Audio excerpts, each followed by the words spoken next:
get rich renting out your time. You must own equity, a piece of a business, to gain your financial freedom.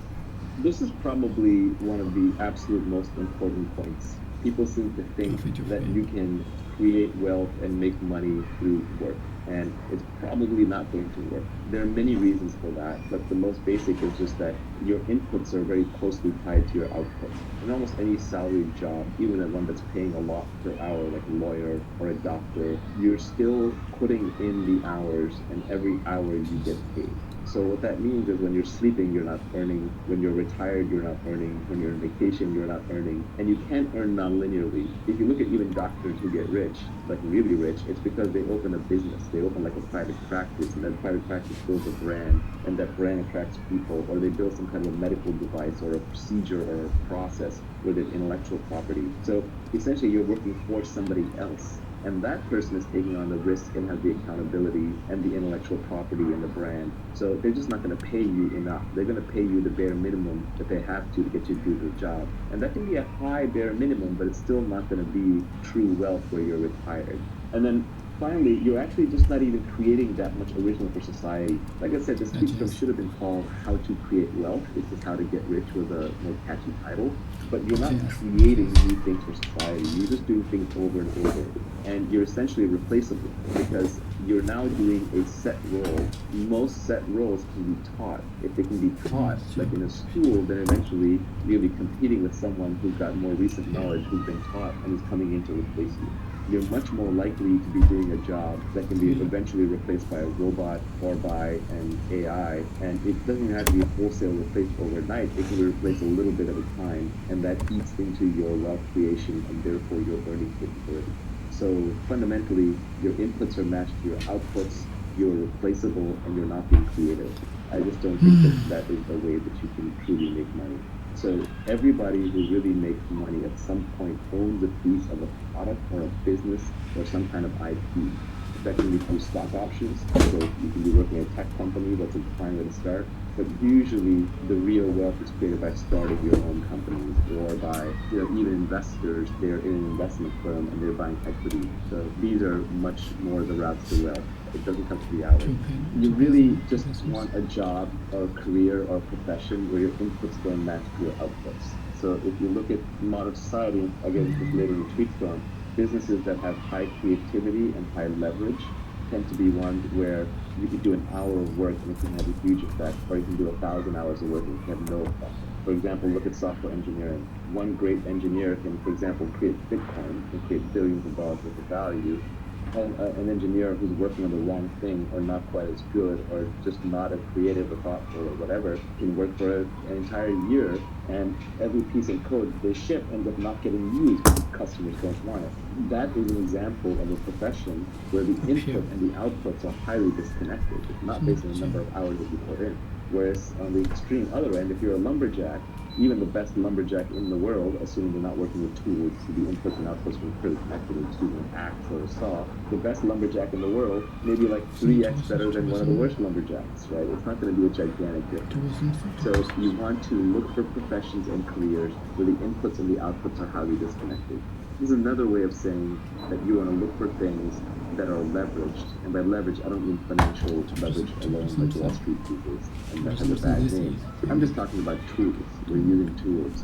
Computer is a tool that software engineers use. If I'm a lumberjack with bulldozers and automatic robot axes and saws, I'm going to be using tools and have more leverage than someone who's just using his bare hands and trying to rip the trees out by their roots. Some of the job is to repair, make an adjust,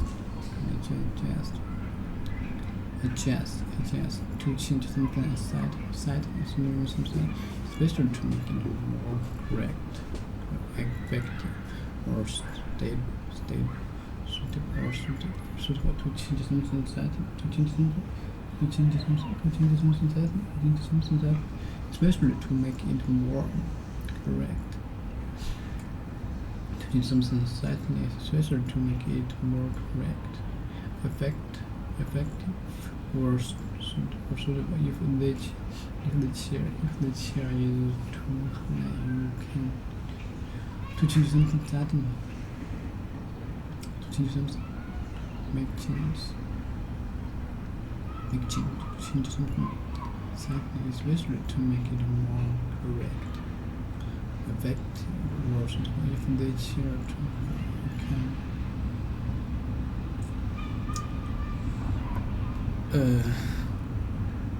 sometimes the job is to appear, make and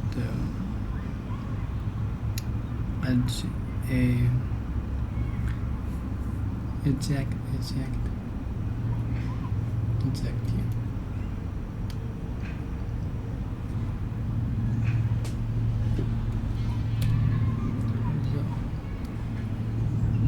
Eject.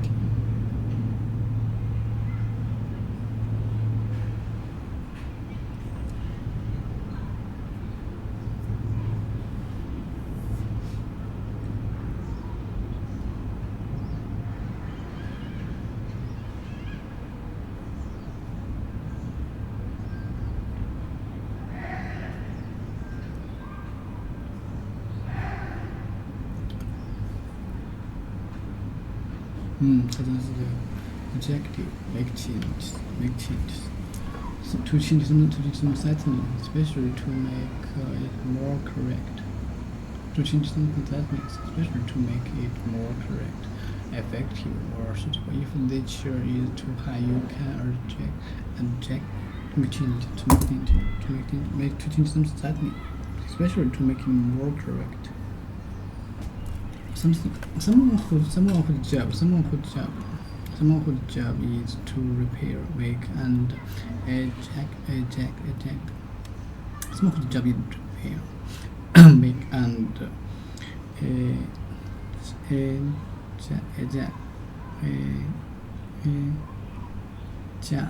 adjust clothes, especially someone who makes jackets, pants.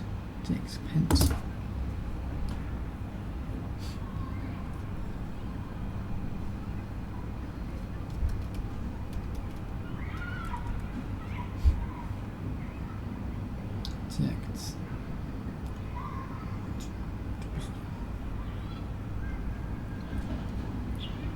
Jackets, pants is me.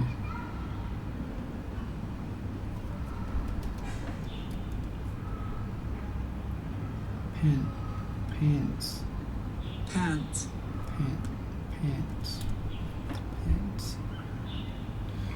To breathe quickly and through your mouth.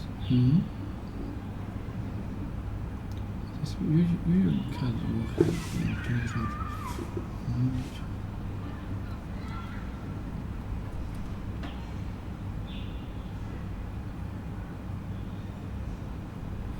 Pants. To breathe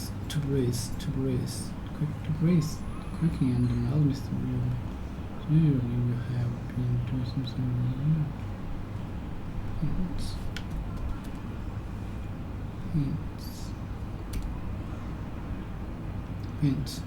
Or a piece of cloth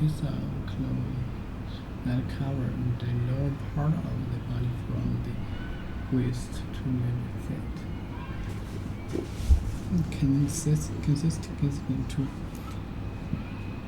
short parts. One for each knee, then are joined at the top. A pair of pants.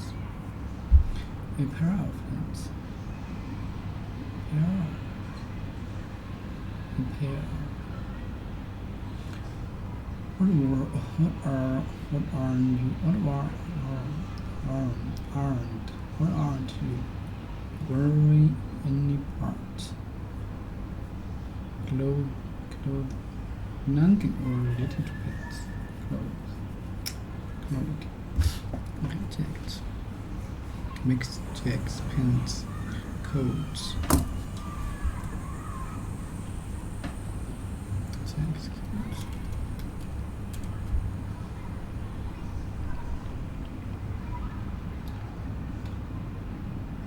Out of piece of clothes. Outer piece of clothing with sleeves that is worn over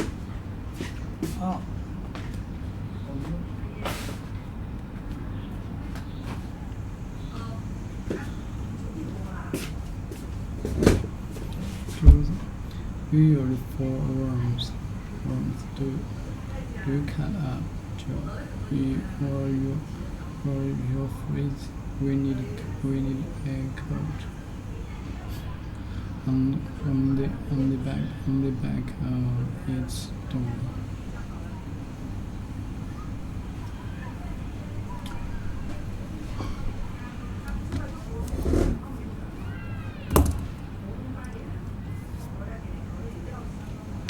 Small jellies repair.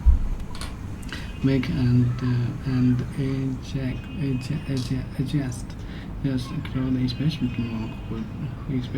someone who makes jackets, pants, clothes, it for men. To make a prepare coats, pants.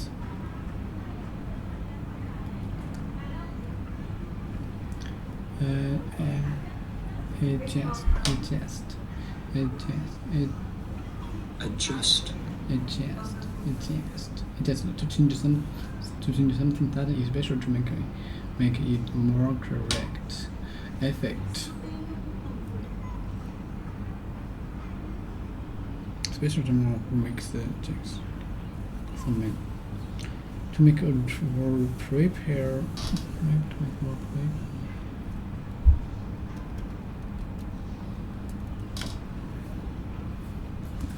People to make work and something or someone read. 其实我已经在网上20分之6期。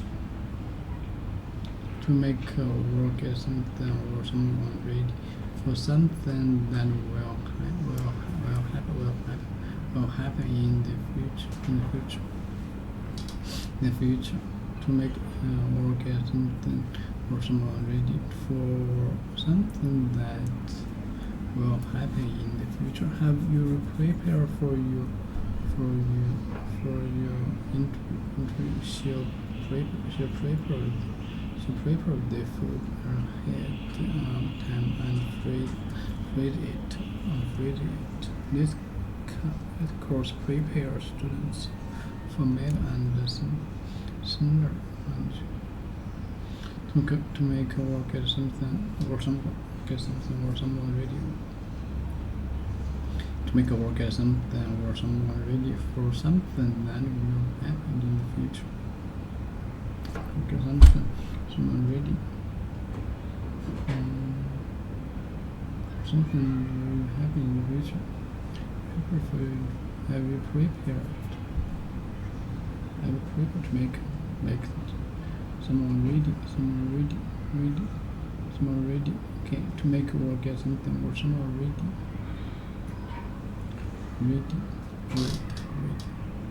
Someone ready for something ready. Prepare was before next. So fast.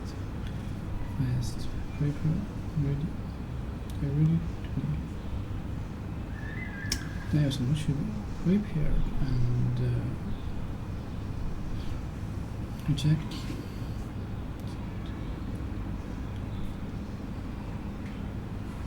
Executive. Prepare and suitable for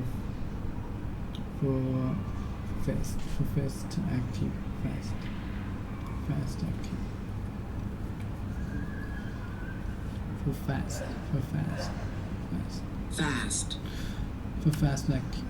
active. Prepare and for fast active.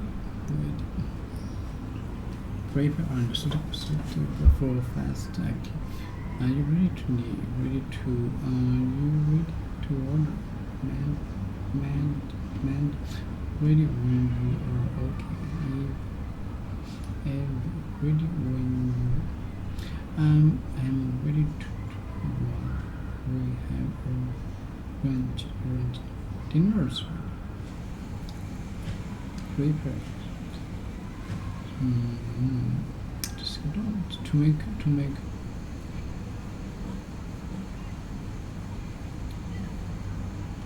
Chinese. Already prepare. Choose to make. Have you prepared for your interview? She prepared the food ahead of time and freeze it.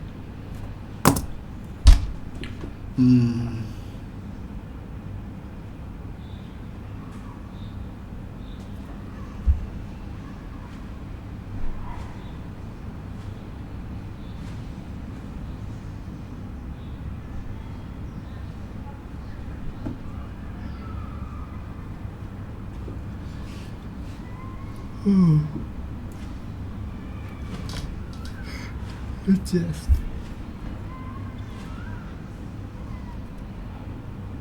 make something to make or get something or someone already. Three persons and having fallen particularly much. Yes,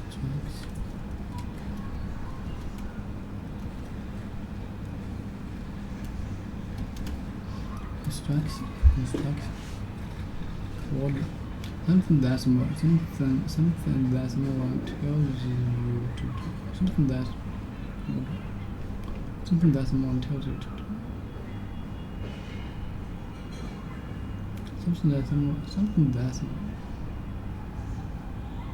Something that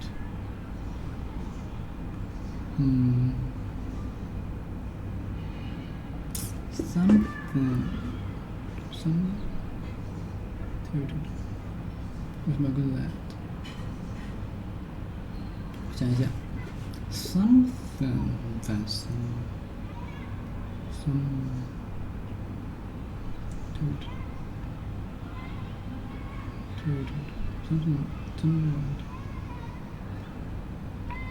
为什么是 something 在前面呢 ？What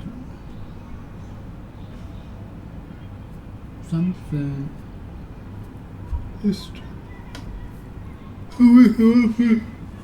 particular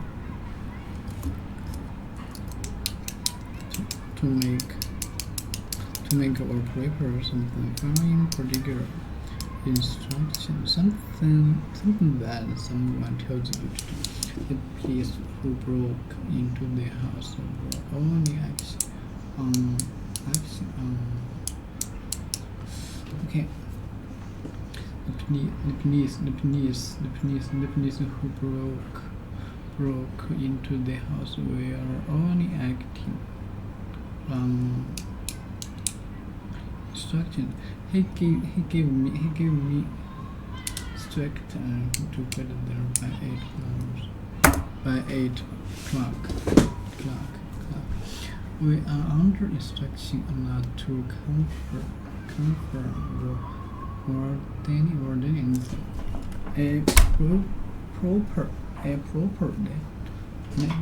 A proper letter of instruction is vital.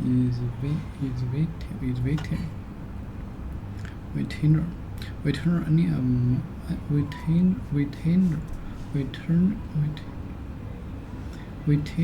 any our to make sure something very progress. Return any of our products to your company's specific. Specific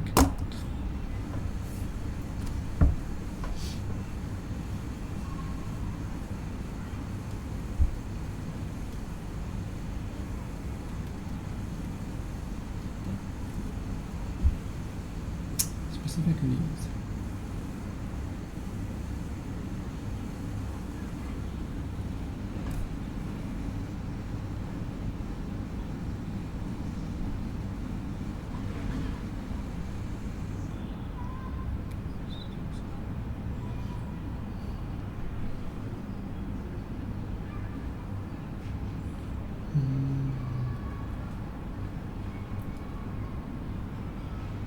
What is this?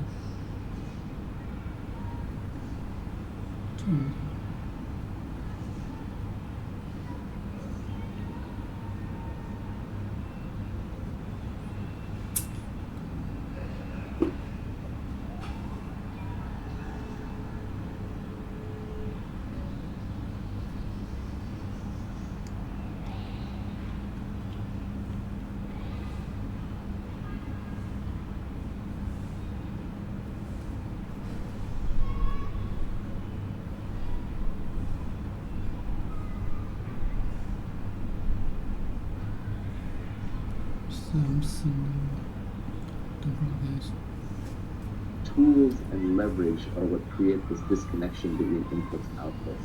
Creativity, so the higher the creativity component of a profession, the more likely it is to have disconnected inputs and outputs. So I think that if you're looking at professions where your inputs and your outputs are highly connected, it's going to be very, very, very hard to create wealth and make wealth for yourself in that process. Any other big things you should avoid other than renting out your time? Yeah, there are 2 tweets that I put out that are related. So the first one I was talking about, we were talking about how your lifestyle, has to upgrade, shouldn't get upgraded too fast. And that one said, people who are living far below their means enjoy freedom that people busy upgrading their lifestyle just can't fathom. And I think that's very important, like just to not upgrade your lifestyle all the time to maintain your freedom. And it just gives you freedom of operation. Once you make a little bit of money, you still want to be living like your old self, so that just the worry goes away. So don't run out to upgrade that house, lifestyle, and all that stuff. Let's say you're going to get $1,000 an hour. The problem is that when you go into a work lifestyle like that, you don't just suddenly go from making $20 an hour to making $1,000 an hour. That's a progression over a long career. And as that happens, one subtle problem is that you upgrade your lifestyle as you make more and more money. And that upgrading of the lifestyle ups what you consider to be wealth, and you stay in this wage slave trap. So I forget who said it, maybe it was Nassim Taleb, but he said, the most dangerous things are heroin and a monthly salary, right? Because they're highly addictive.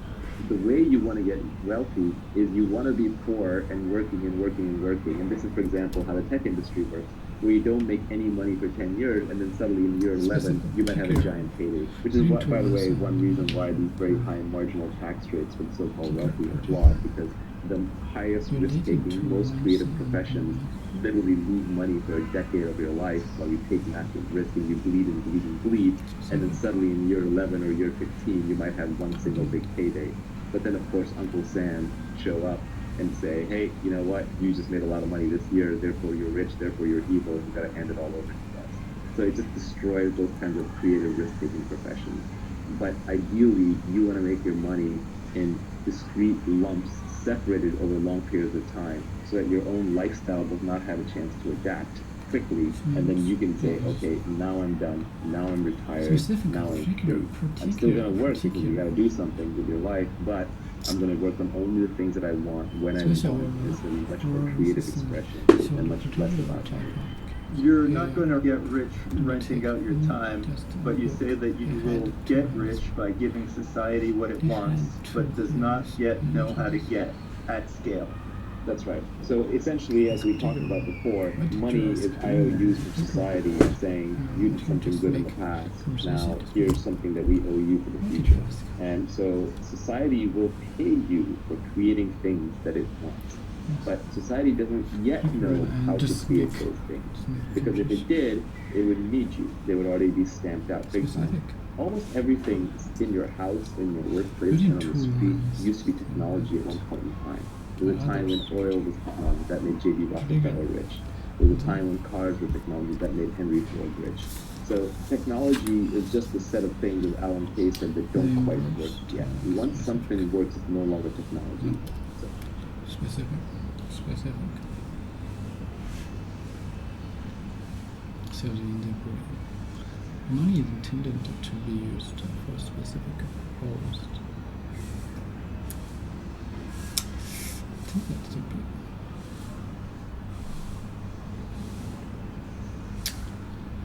The person that you're going to know is a shadow.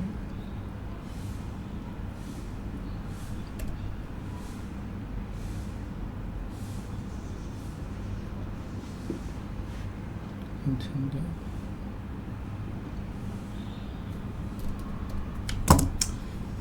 To have a plan or purpose.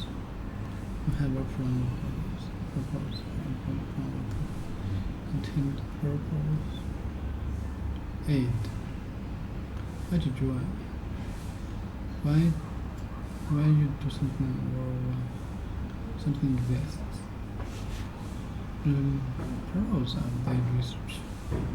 Why do you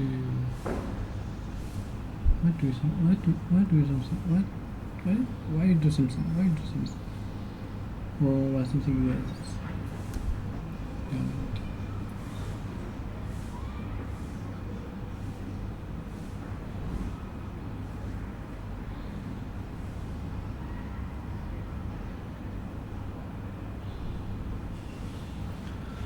Intended to have a plan or purpose, to have a we had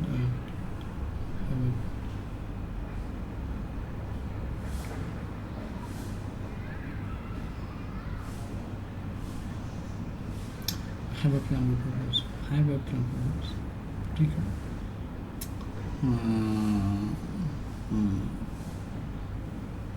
Intended, have a plan.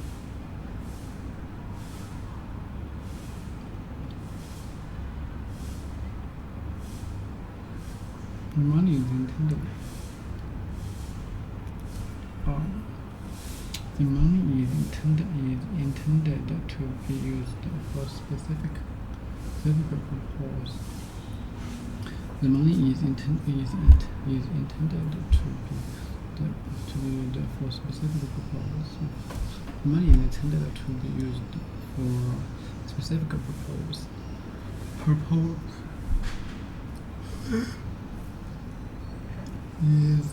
Is intended to be used. Have a plan. Have intended.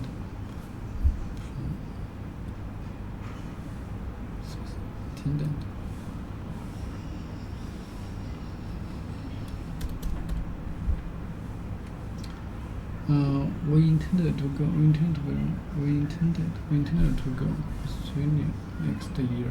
Somehow I haven't done it. Which one was and intended. I don't think it should intended be to her the remark. Like the course is intended for intermediate level students. Intended as it was intended as a company.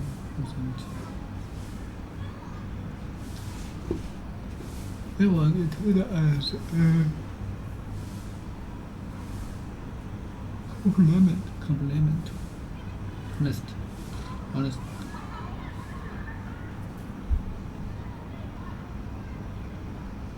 Particular special expected or missing one was how would I take just one book and I had to have it. He wanted to take it.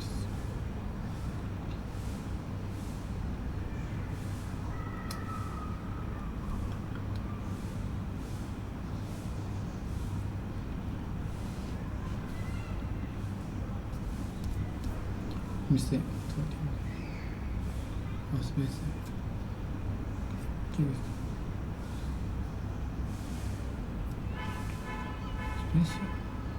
Space.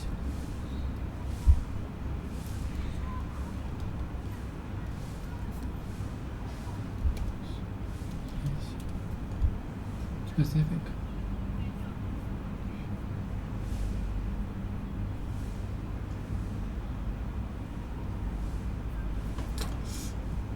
这几个都是差不多 specific。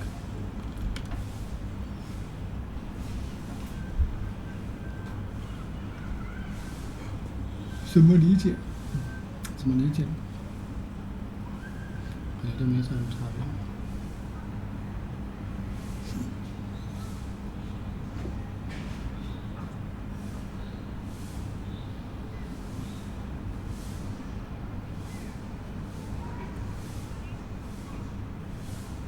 Which is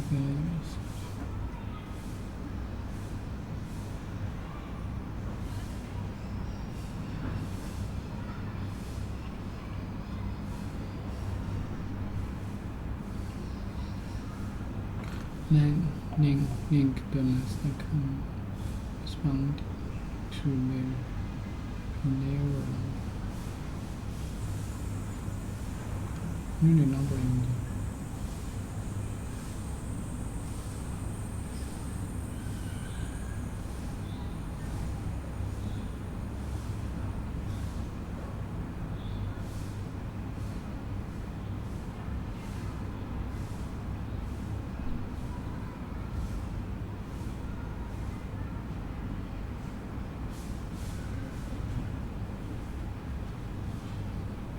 No.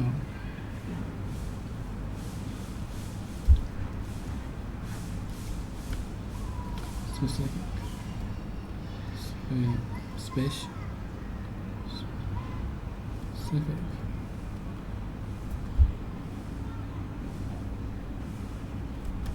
And this.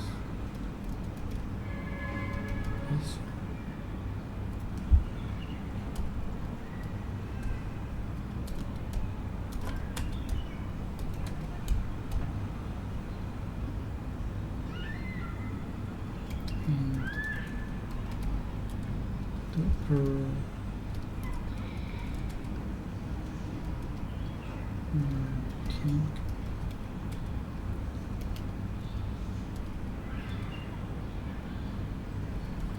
that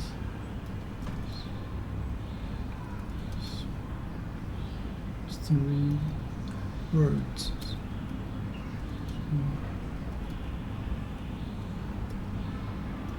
when they mean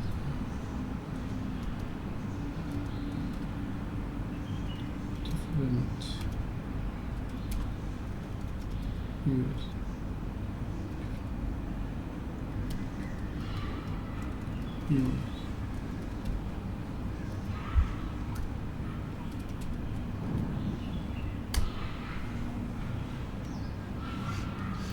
To be more specific and return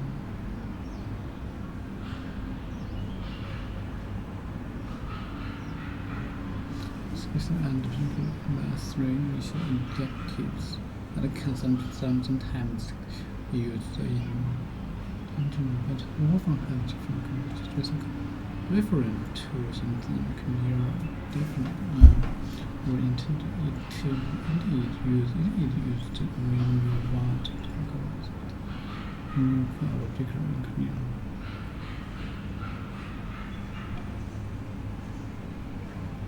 Some example.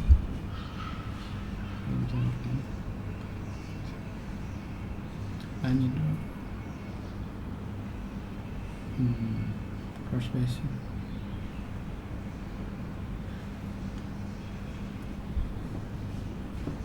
For clear.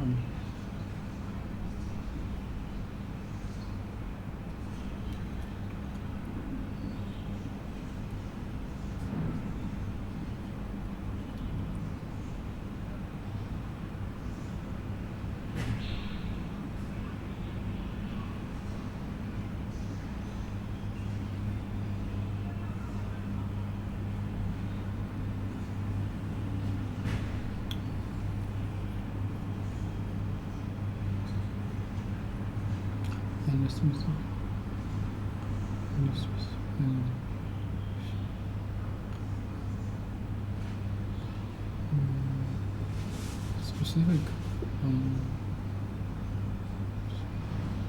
这个是这个对这个具体事情没法听一下当你想不清楚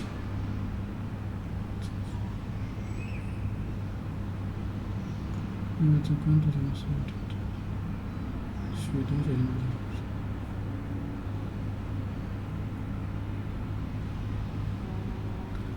独特会喜欢品质为特点 ，plus pay， 这么写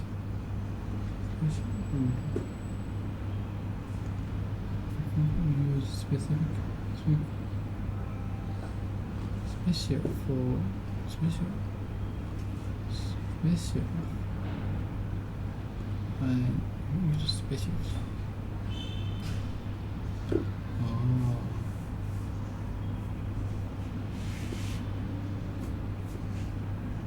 Specific can be specific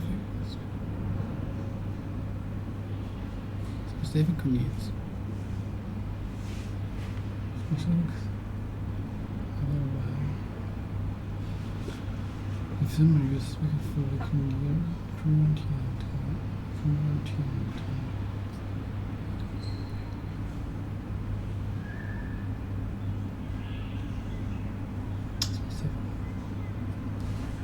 研读是。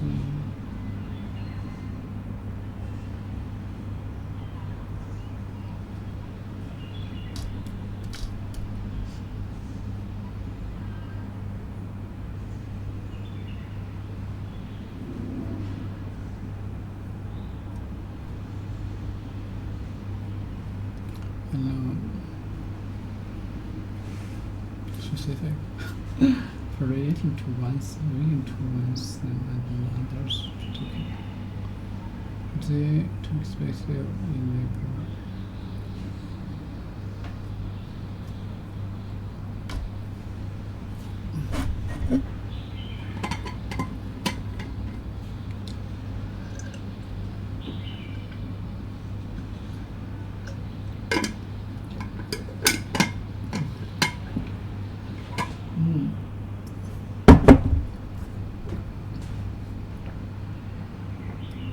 Some of the job is to make repair retainer products to your company's specific needs.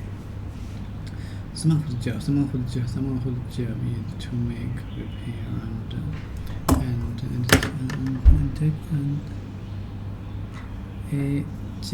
adjust specific retainer products to your company's specific needs. Some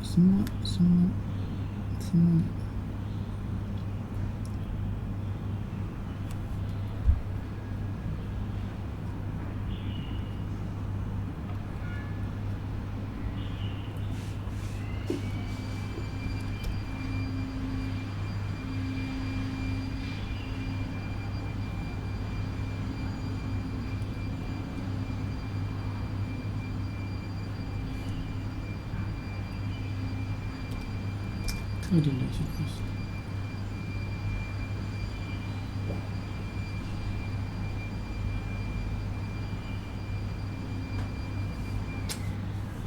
Special.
Particular.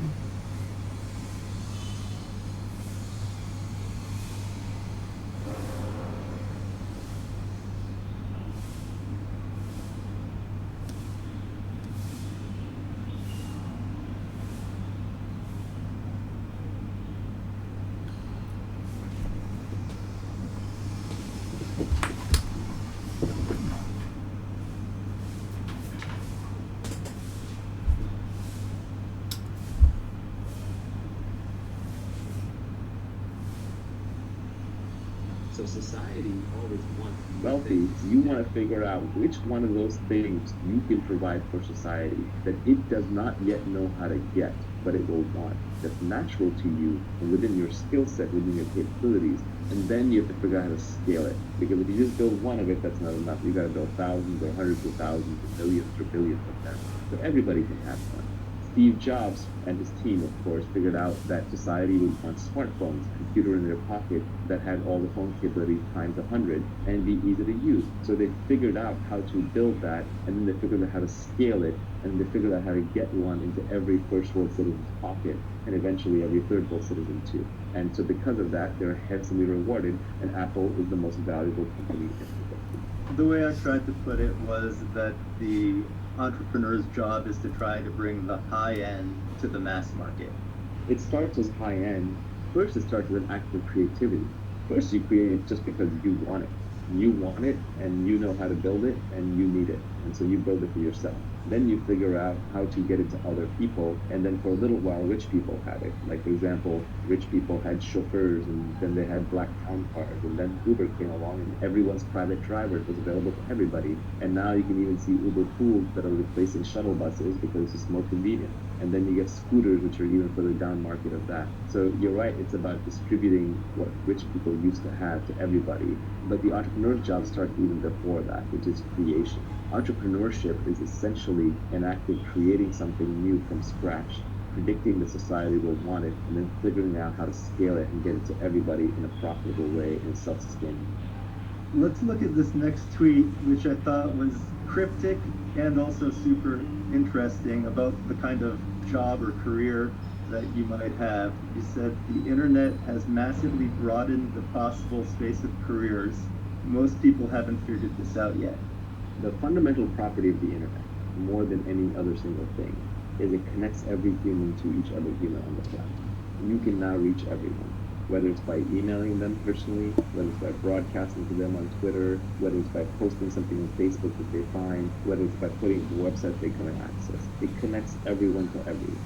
So the internet is an inter-networking tool. It connects everybody. That is its superpower. So you want to use that. What that helps you figure out is that the internet means that you can find your audience for your product or your talent and skill, no matter how far away they are. For example, Nenad, who is Illustratus, if he was doing videos pre-internet, how would he get the message out there? It would just be, what would he do? He would run around where he lives in his neighborhood, showing it to people on a computer or a screen, or he would try to get it played with local movie theater. It was impossible. It only works because he can put it on the internet. And then how many people in the world are really interested in it, or even interested in what we're talking about, are really going to absorb it, right? It's going to be a very small subset of humanity.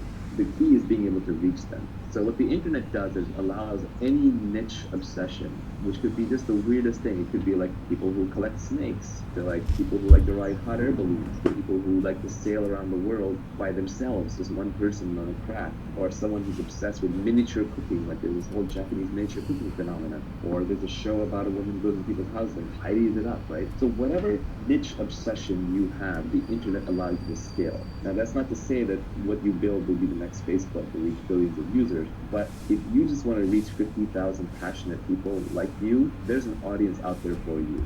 So the beauty of this is that we have 7 billion beings on this planet. The combinatorics of human DNA are incredible. Everyone is completely different. You'll never meet any two people who are vaguely similar to each other that can substitute for each other. It's not like you can say, well, Nivi just left my life, so I can have this other person come in and who's just like Nivi, and I get the same feelings, the same responses, and the same ideas. No, there are no substitutes for people. People are completely unique.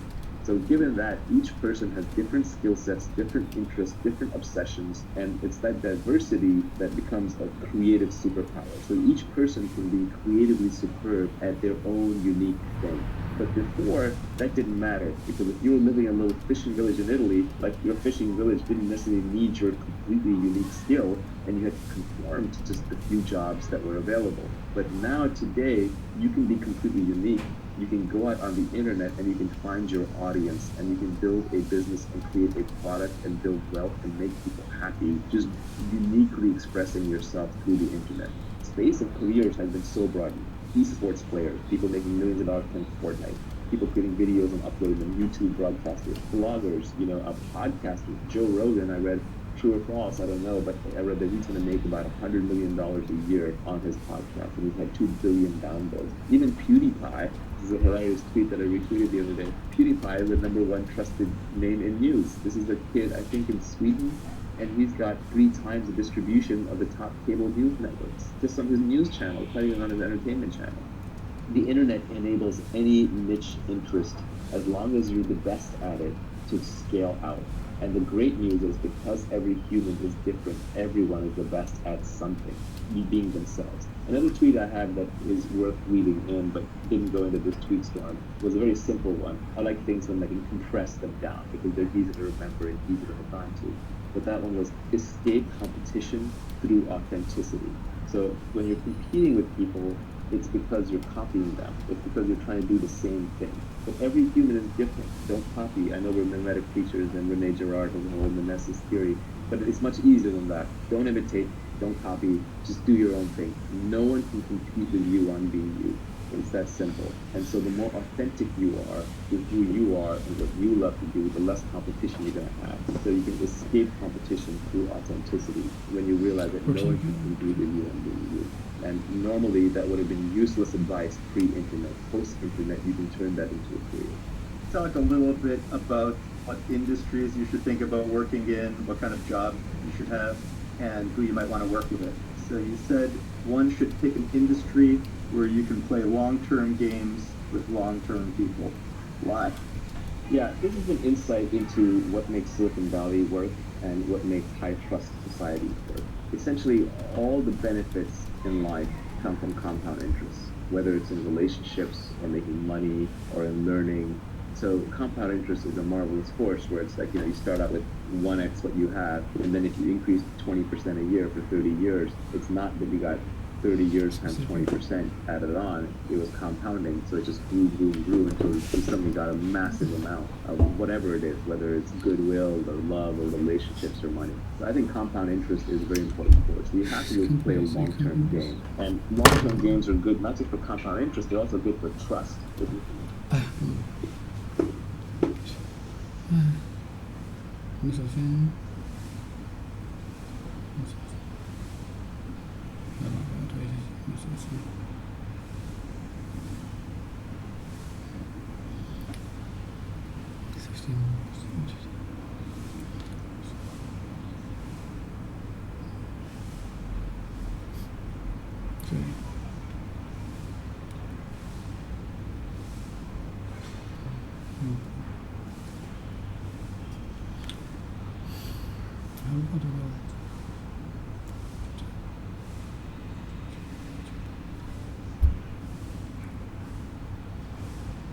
Plants.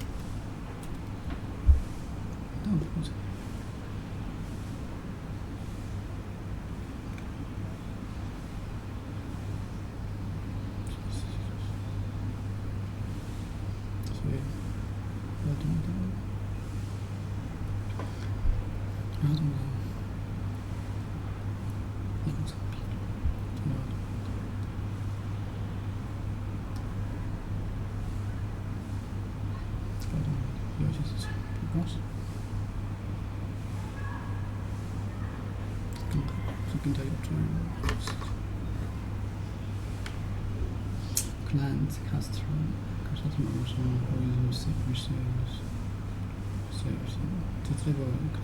Clients need someone whose job to make a repair and adjust.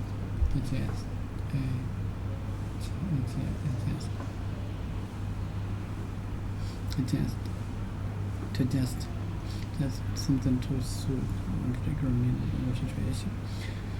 Their service is too tailored to clients to make something. 是以密层。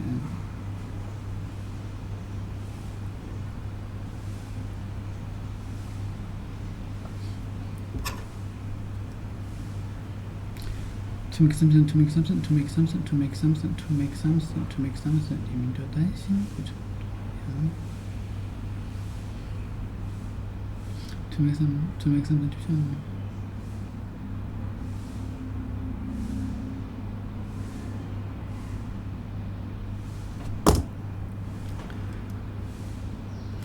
就在一起。这么一个真是，所以有些事情不知道。To make something special, to make something special, to make something special, so that it is right for a particular person, organization, or purpose.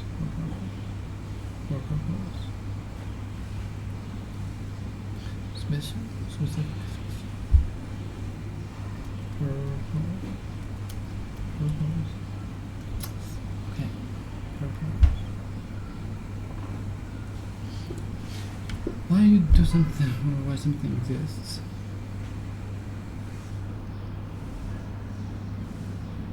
So you should do this.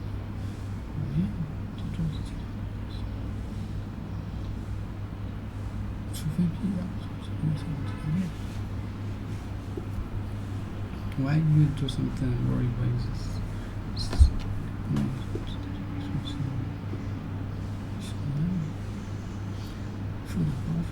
Why you do something? Why you do something?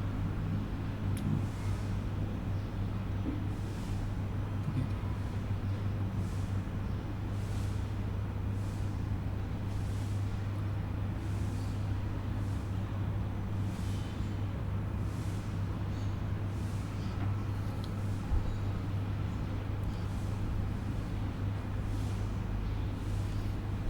Why you do something or why this? Why something exists? Why you do something or why something exists? Why you do something or why something exists? Purpose. Why you do something or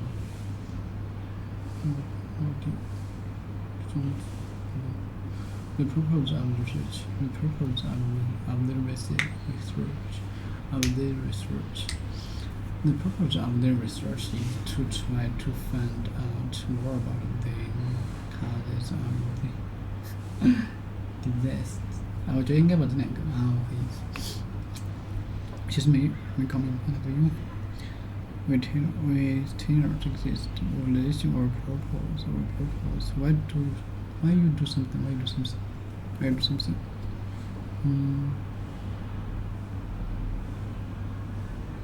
You have to tailor application.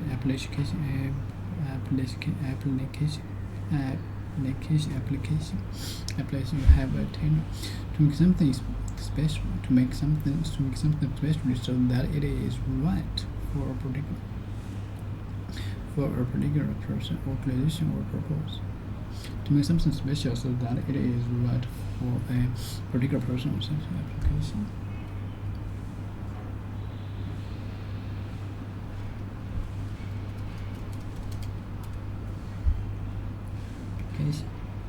Application. Request. Request. Application. Request. Unofficial request. Unofficial request for something in writing. Application. Why free? Request. Unofficial for something new in writing. What does this mean? Application. Request.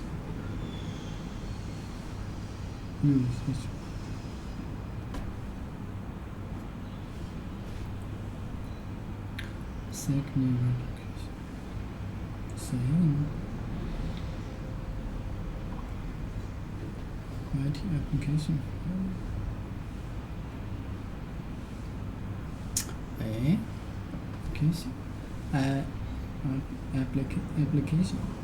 Application.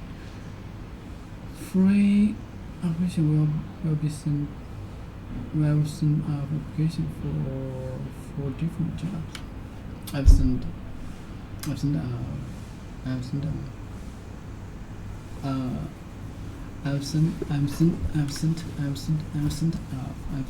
applications for different jobs. I've sent applications for different jobs. Have you filled in the application for your passport yet? I've sent up applications for different jobs. Have you filled in the application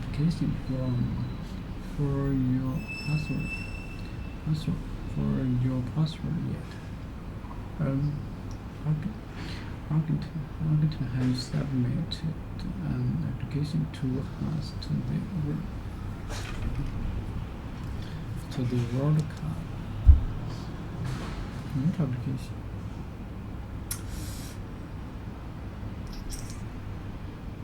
Computer. Computer program listening design for particular purpose. Use a way in which something can be used for particular purpose.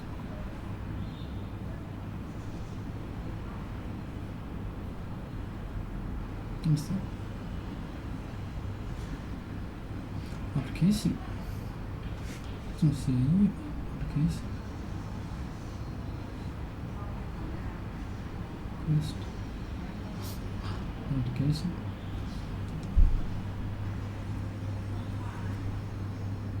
Officials.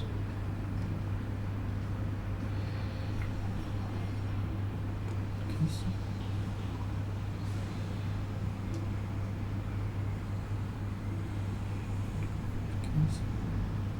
Official request for request writing free information will be sent if you ask. The central office will send application requested official request for something usually in writing. You have a tailor. You have to make something special so that it is right for a particular person.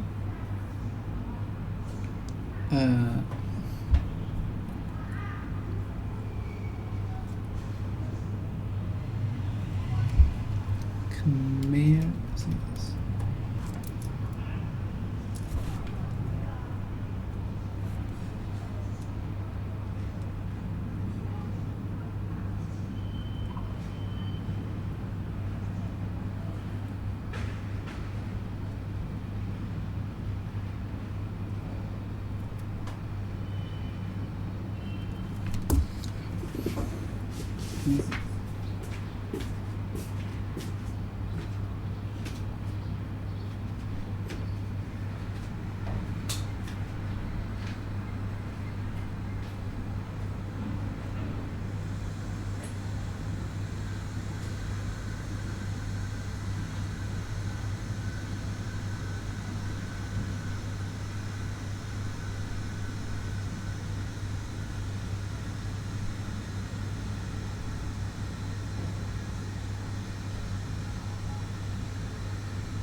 这个有点不太好了，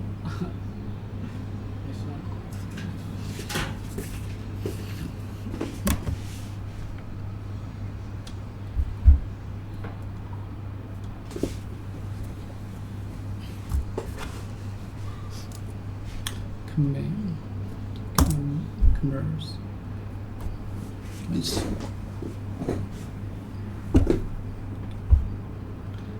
Commerce. Commerce. 对称器。Commerce.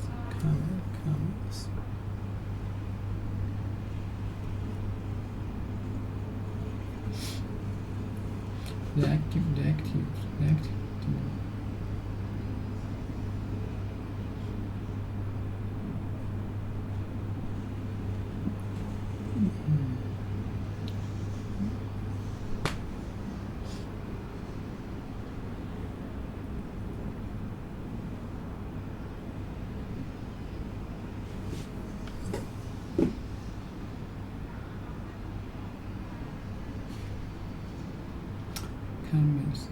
The activity is involved in buying and selling things.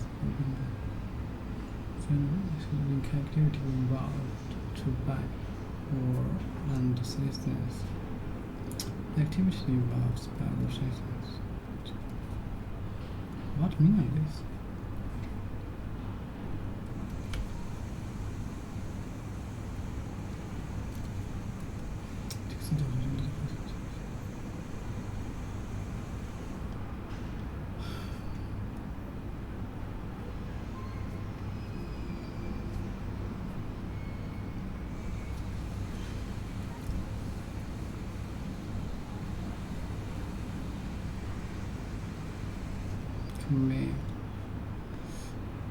我没明白这什么意思。移动。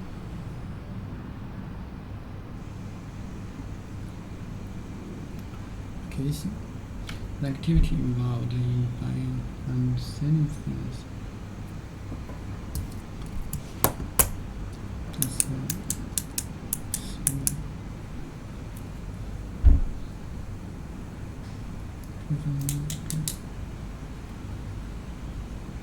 The activity involved in buying and selling things in the world of commerce and industry. What mean? The buying and selling.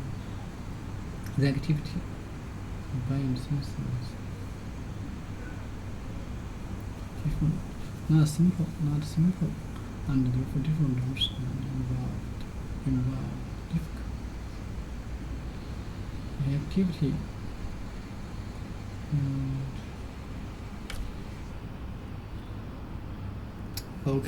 activity to make something special, especially so that it is right for a person, organization or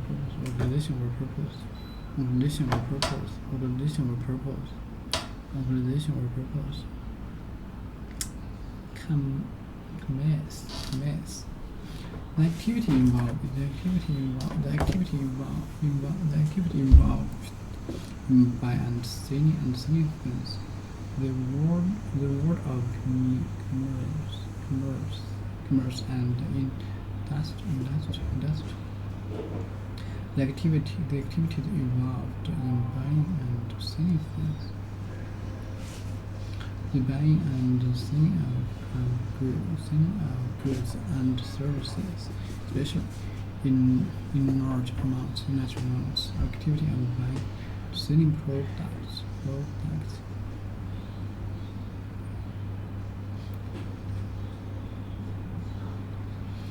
The activity of buying and selling products and services.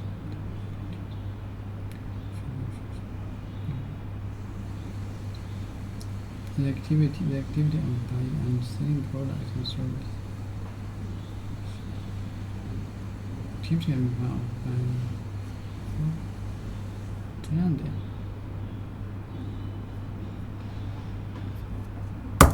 Involved.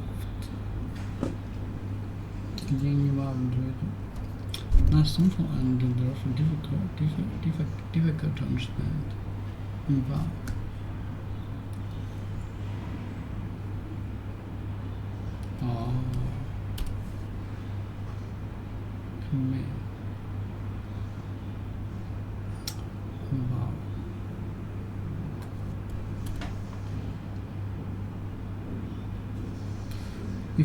If activity situation involves something, and that's the part of activity. To include something or something. To include someone or something in an activity. In an activity, the activity involved to occur.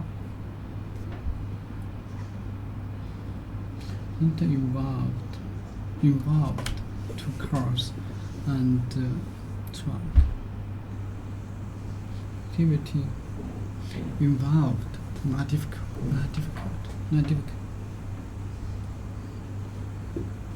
Involved. Involved include the activity involved 2 cars and a truck. Approach involves is the small into the herd. Big interest.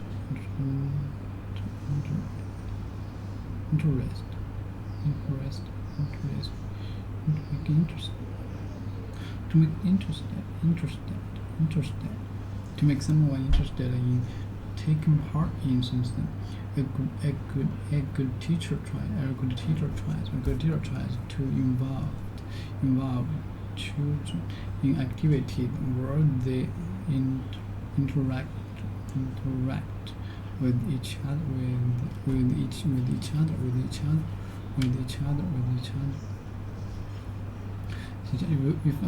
If an activity situation involves something that's a part of activity. Research involved.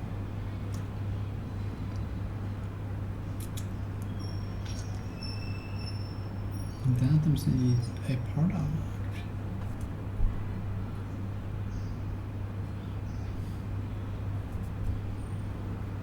involved. Include, to make interest, to take part in. Teacher try to involve activity where they interact with each other.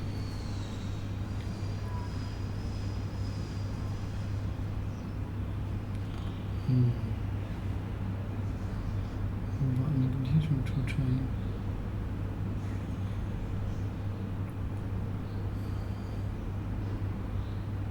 interest involved.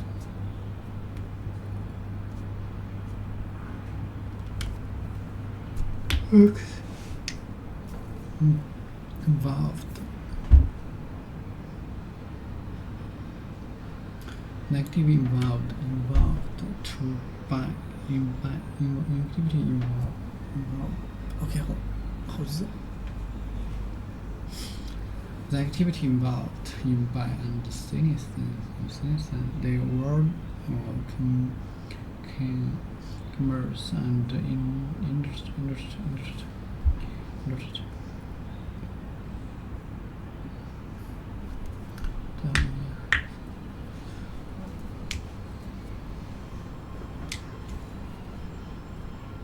Changed, different. Changed, different. Commission, application, letters. Application.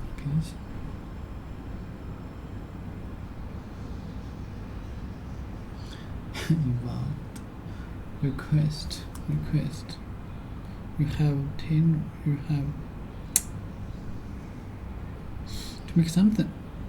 to make something special so that it is right for a particular person. First, you have for each job your apply.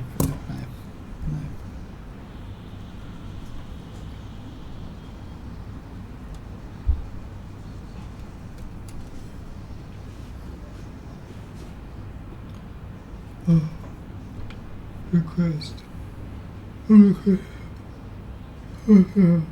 Usual fish.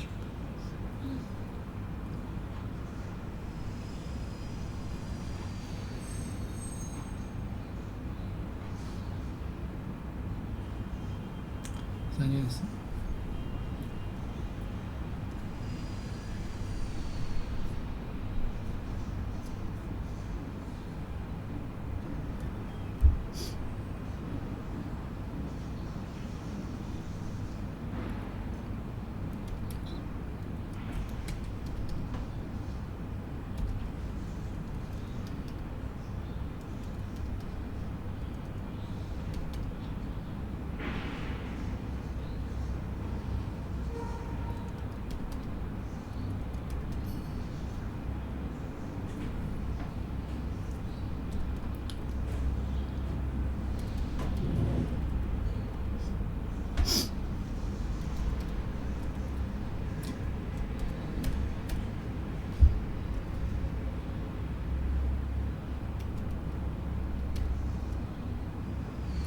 很普通的。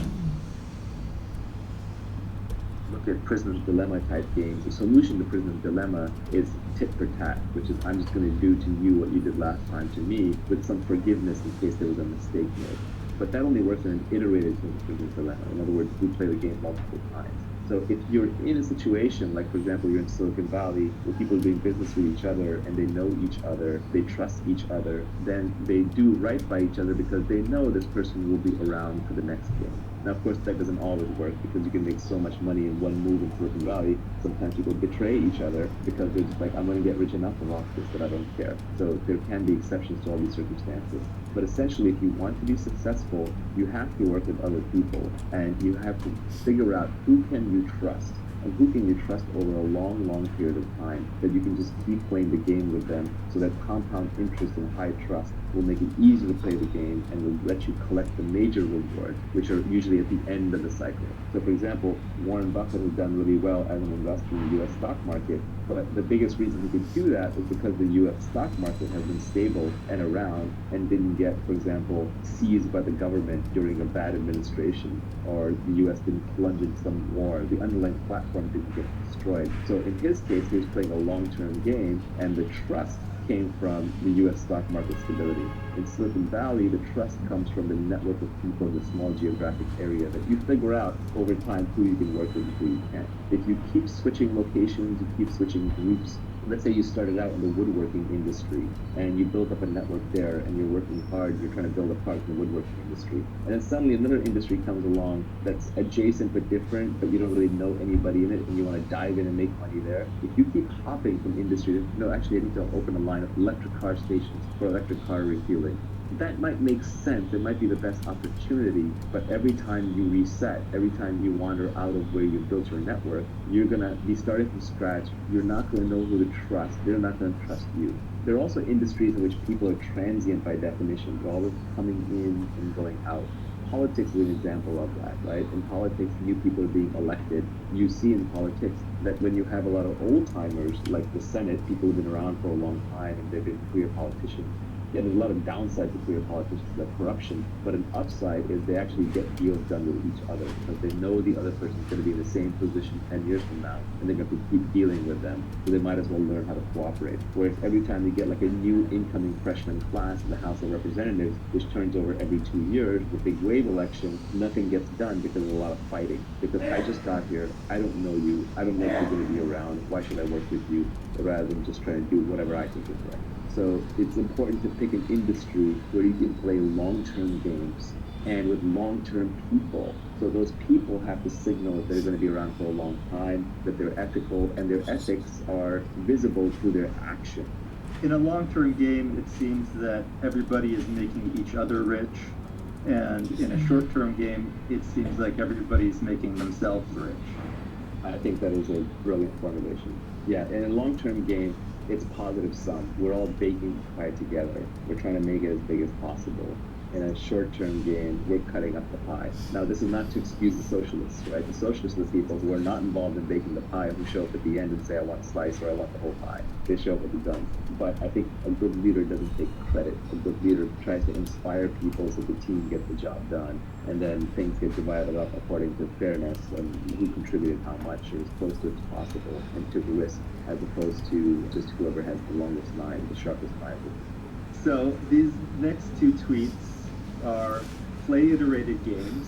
All returns in life, whether in wealth, relationships, or knowledge, come from compound interest. Yeah, when you've been doing business with somebody, you've been friends with somebody for 10 years, 20 years, 30 years, it just gets better and better because you trust them so easy that the friction goes down. You can do bigger and bigger things together. For example, the simplest one is getting married to someone, having kids and raising children. Like, that's compound interest, right? Investing in those relationships. Those relationships end up being invaluable compared to more casual relationships. It's true in health and fitness. The fitter you are, the easier it is to stay fit. Whereas the more you deteriorate your body, the harder it is to come back and claw your way back to the baseline. It requires heroic acts.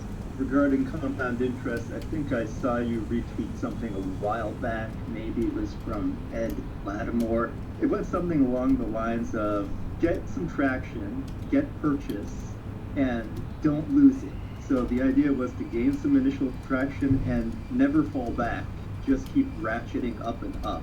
I don't remember it exactly, but I think that was right. Yeah, it was like get traction and don't let go. It was a good one. Yeah.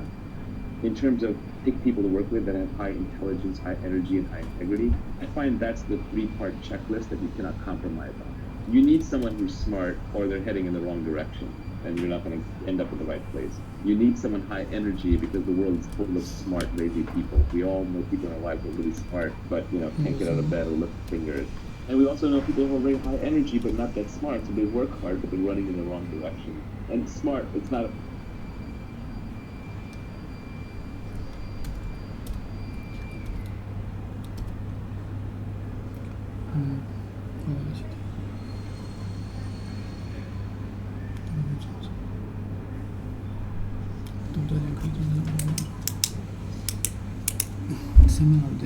Some of the best. So you have to tailor application tailored for each job after request something usually refresh, especially in writing or by sitting in her. That's more better. We have need just apply. 你上面把这个做了。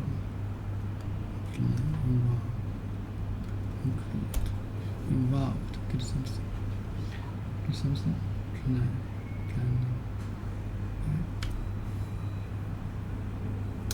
What does this mean?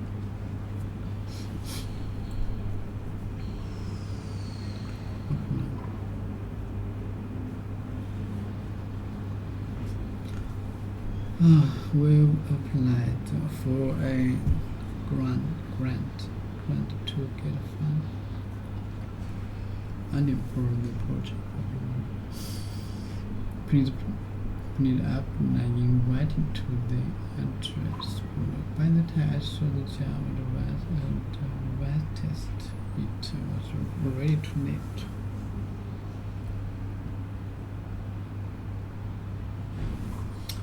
I'm applying for a new job.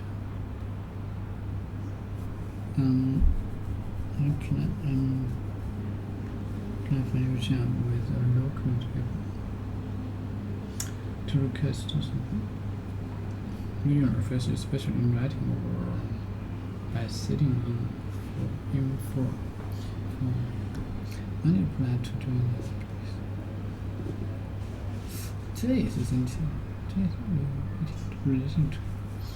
To have a conversation would be important. Apply to the part of the formula for you is for UKC citizens. The citizens you don't apply to you. Those were all doing recognition. They don't apply anymore. Apply for. You have an application for each job. You have tender. 这么个讲 make an adjustment expression.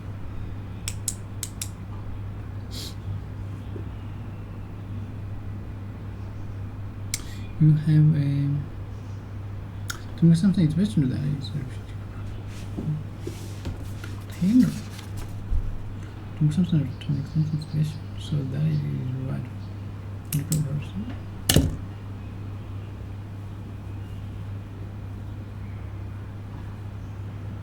You have a tailor. Later.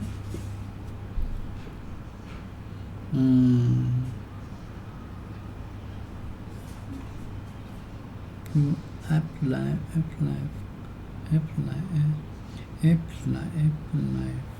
apply for.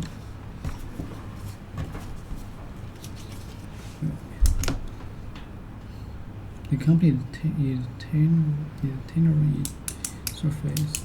The company is tailoring its services to supply specific industrial sectors.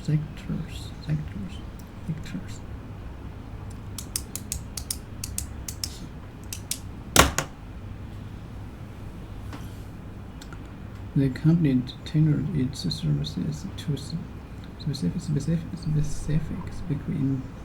industrial sectors. You have to tailor application platform. 哎，这是怎么回事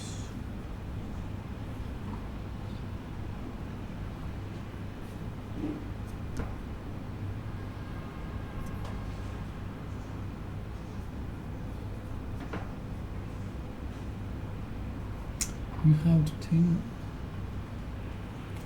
to make something special to that is what is special.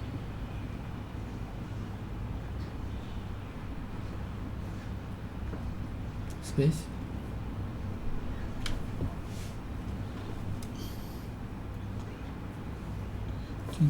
You have to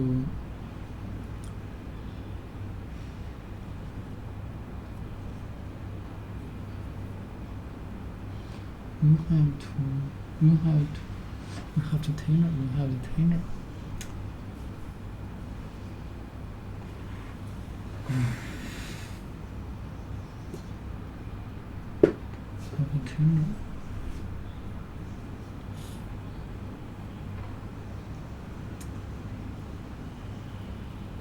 For each other. Beautiful. Something.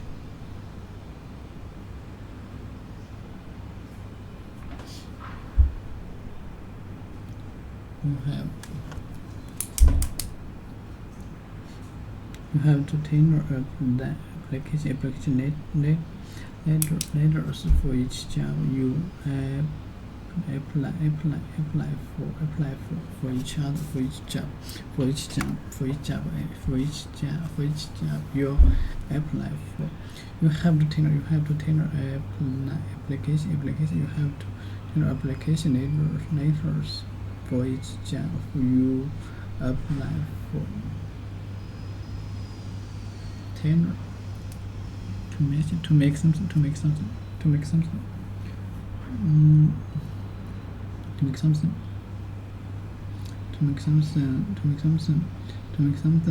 Special. So that is application. Plan for apply. Very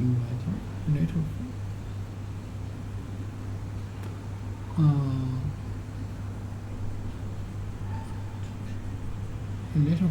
A letter of official request for something.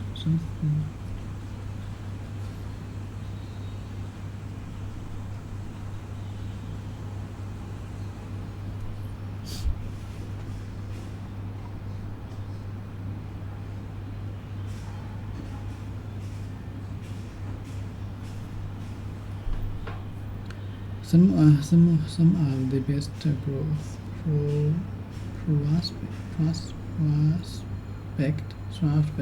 prospects. You have to tailor an application letters for each job you apply for. The company is tailoring its services to specific. Company is tailoring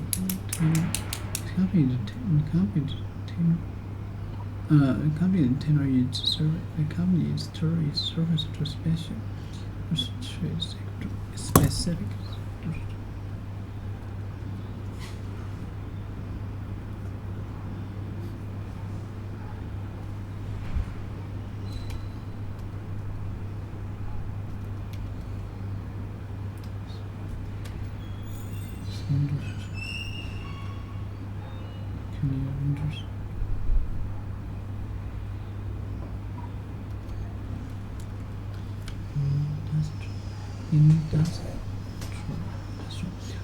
were related to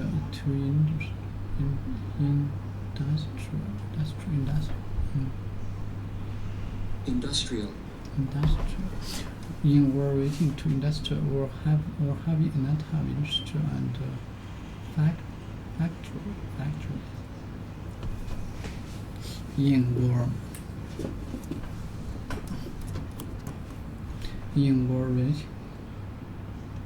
were related to industrial or having and not have industry and factory. That's true.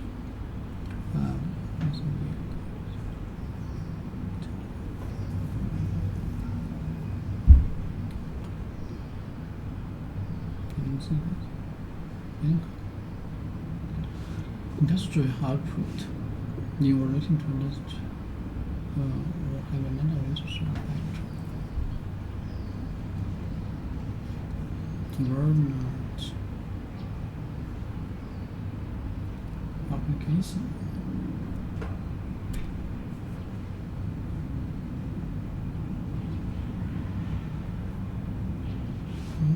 Industry.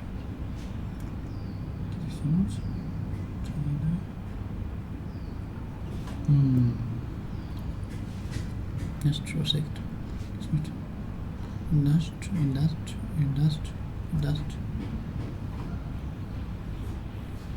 变成形容词 sector.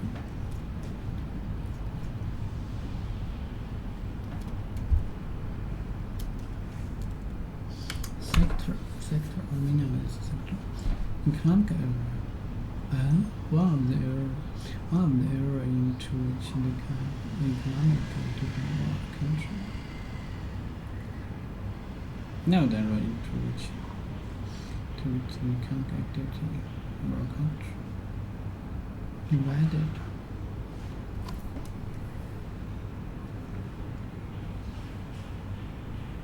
Economic sector.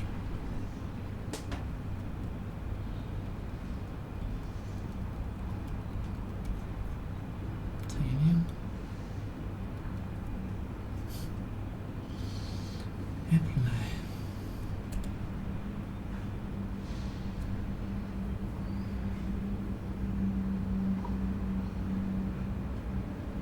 Sector.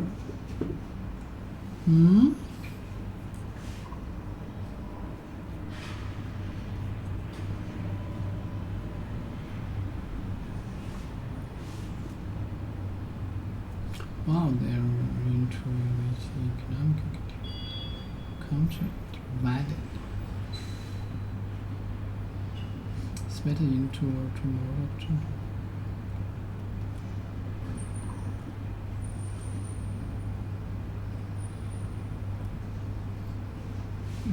Wow.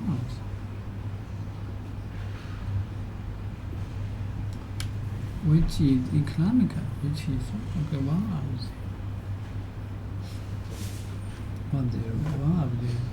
One of the areas into which is economical divided.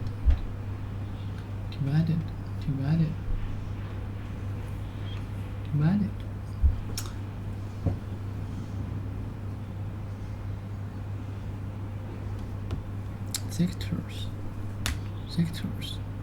Speak.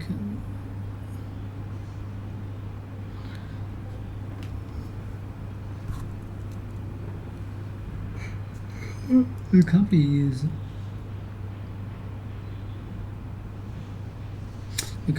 tailor.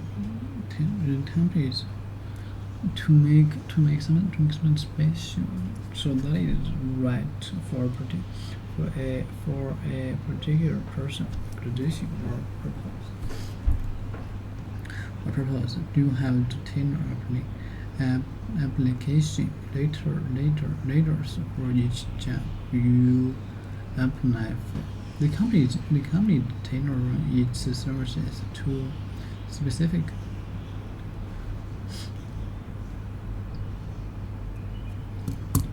The company is tailoring its services to specific industrial sectors.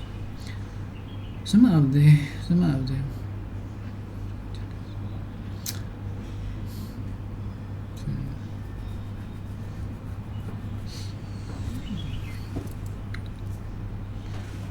Some of the best. Some of the best. Some of the best. Some of the best.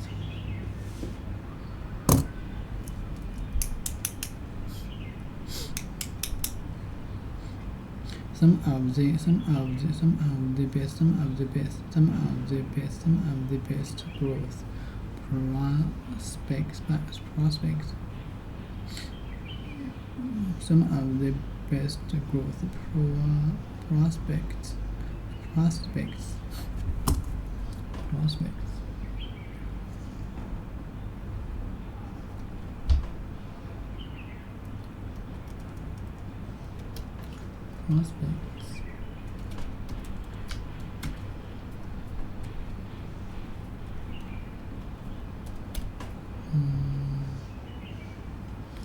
Possibility. The probability that something good might happen in the future. Prospects.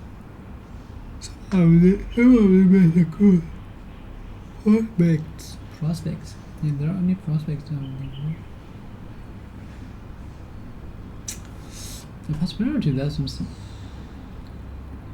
good will happen. Oh. The possibility includes some of the best growth would be 9 in the tenor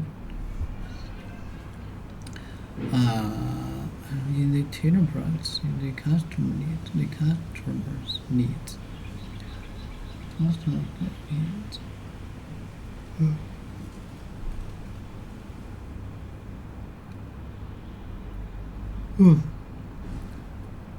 Some of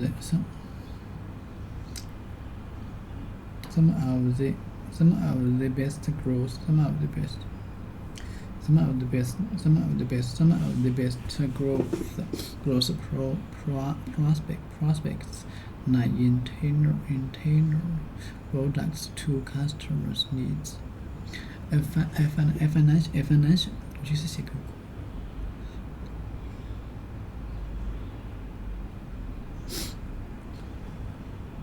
financial adverse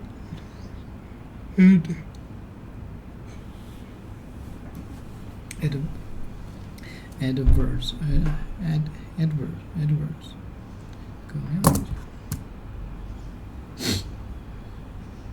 模仿的语言沟你能做模仿语言沟通我知道 okay that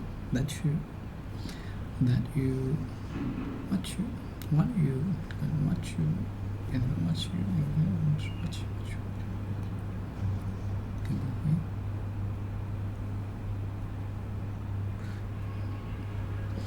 okay then stop it. Okay, stop it. Tenor. Okay, some of the best growth prospects. The possibility that something good might happen in the future.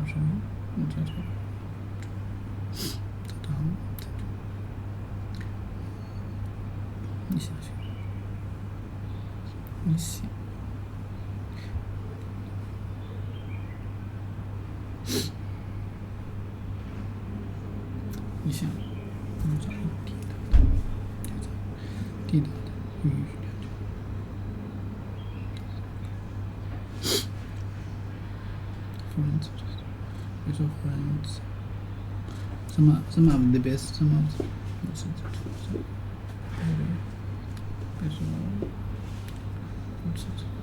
Friends.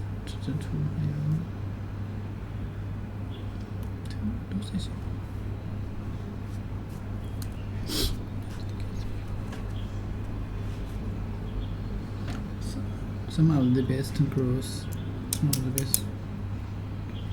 Some of the best growth prospects 9 in tenor products to customers' needs.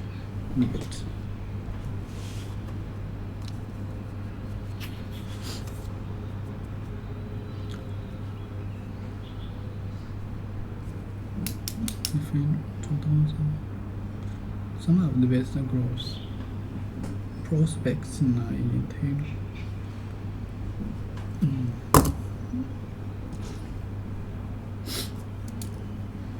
用以前的可以 some of the best growth prospects lie in China. Prospects lie in China products to customers' needs. A financial advice contain a products fight each customer's needs. Financial advice. Financial advice. 这种多 advice. Advice. Financial advice. Advice.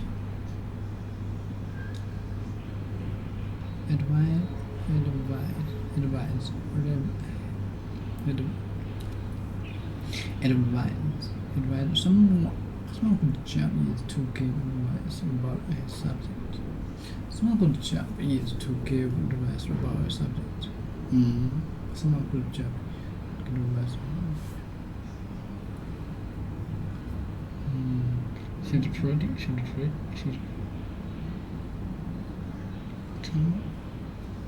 We need a choice.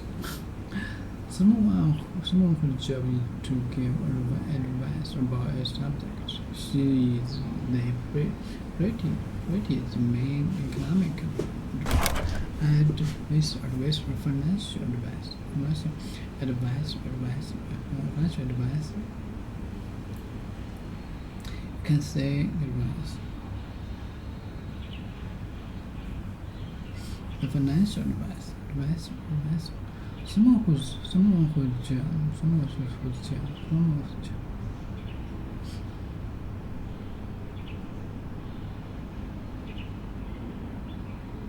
Is the engine.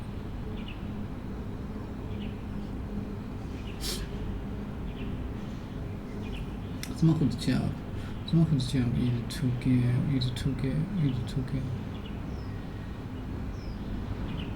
Someone whose job is to give advice about a subject.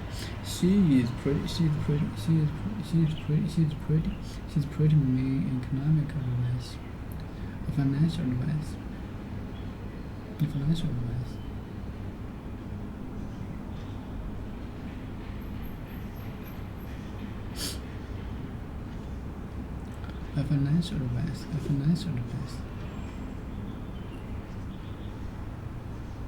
Financial advice.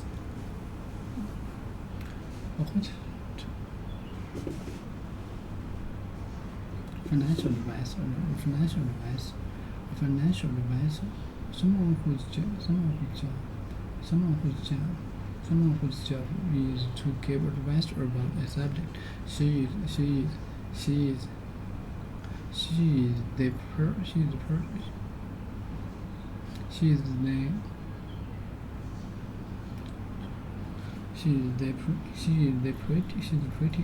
The main economic advice. A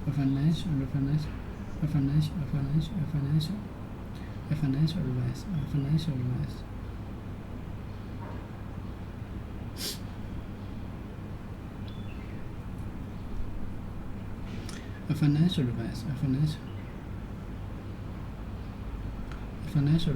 advice. Can you use evidence?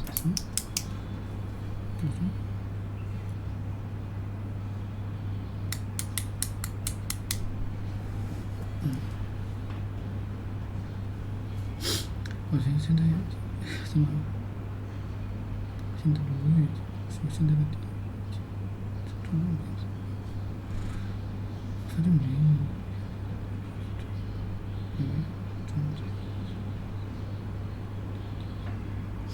The financial. Yes.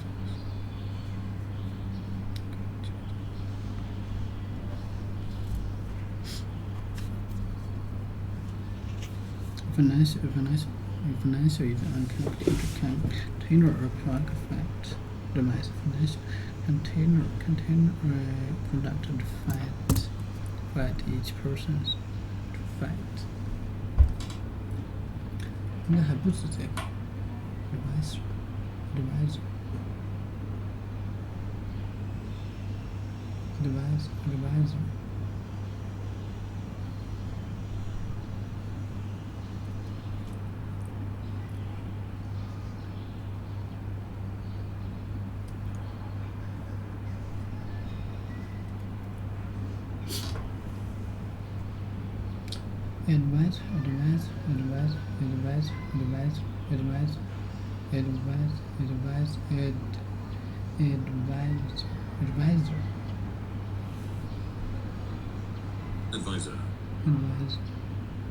Advise,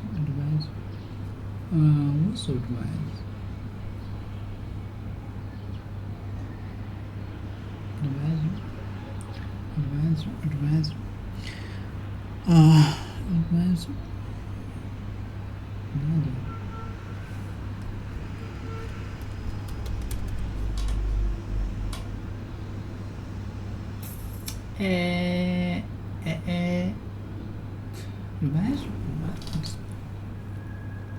A financial advisor can tender a product facts.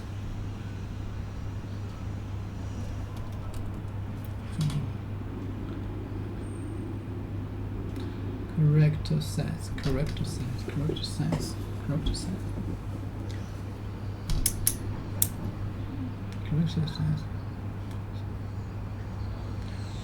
size. To be the right size. To be the right size or shape for someone or something. To be the right size or shape for someone or something. That jacket fits you. That jacket fits you. That jacket fits you perfect.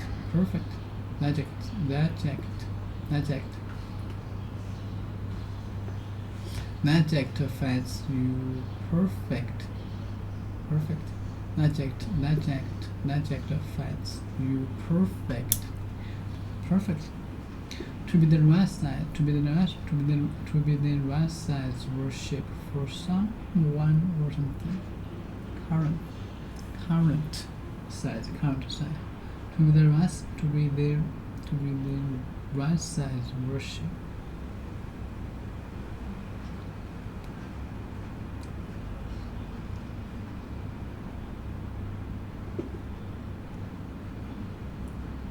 To be the right size or shape for someone.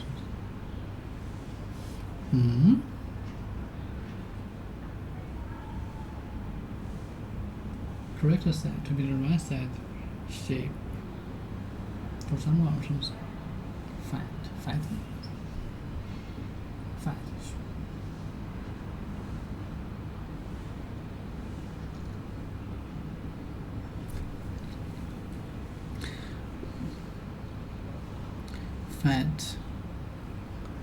Correct size. To fit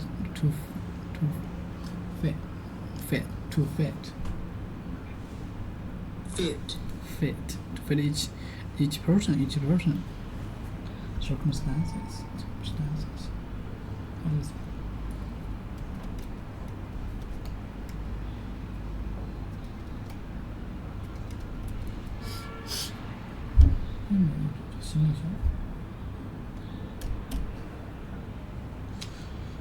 The fact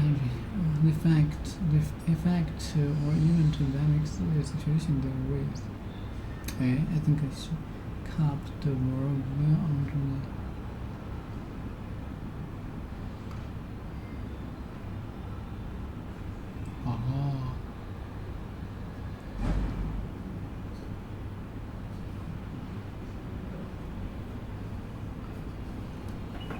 Persons.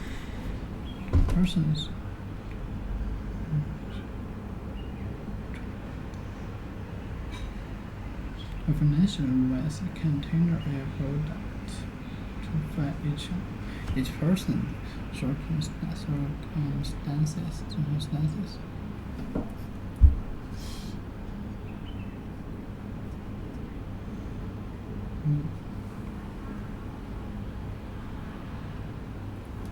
Effect perfect or even dynamics.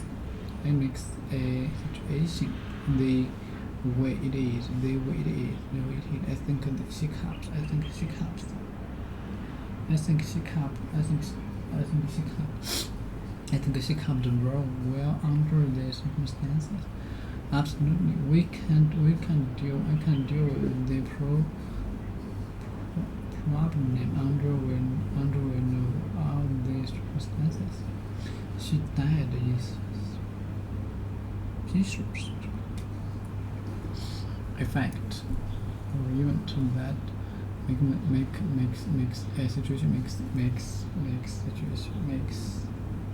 situation the way it is. Makes the situation the way it is.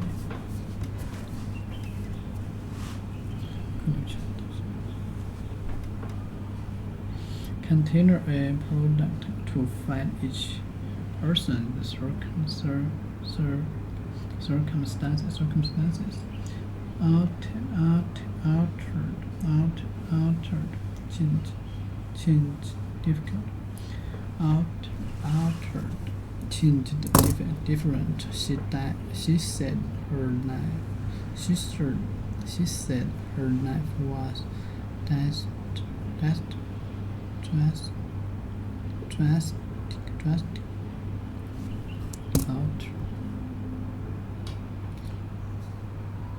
为什么这么多生词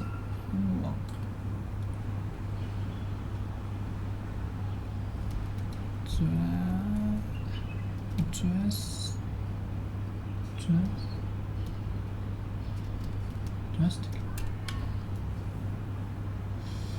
In a way that is serious and sound or has no transformators or effects.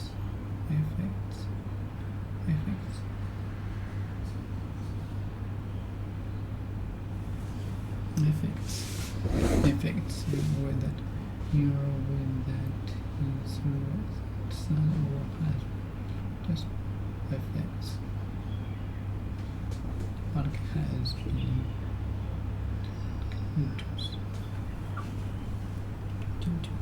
Judy, that's here with the user service.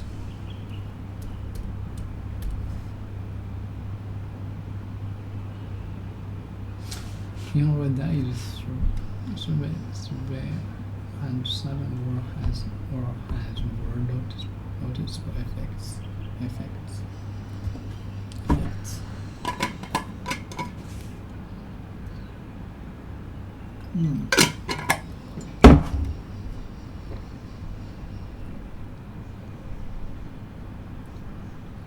Not a pejorative, it's not meant to be like someone smart, someone else is stupid, but it's Pejorative, it's not meant to be like someone smart, someone else is stupid, but it's more that everyone's smart at different things. So depending on what you want to do well, you have to find someone who's smart at that thing.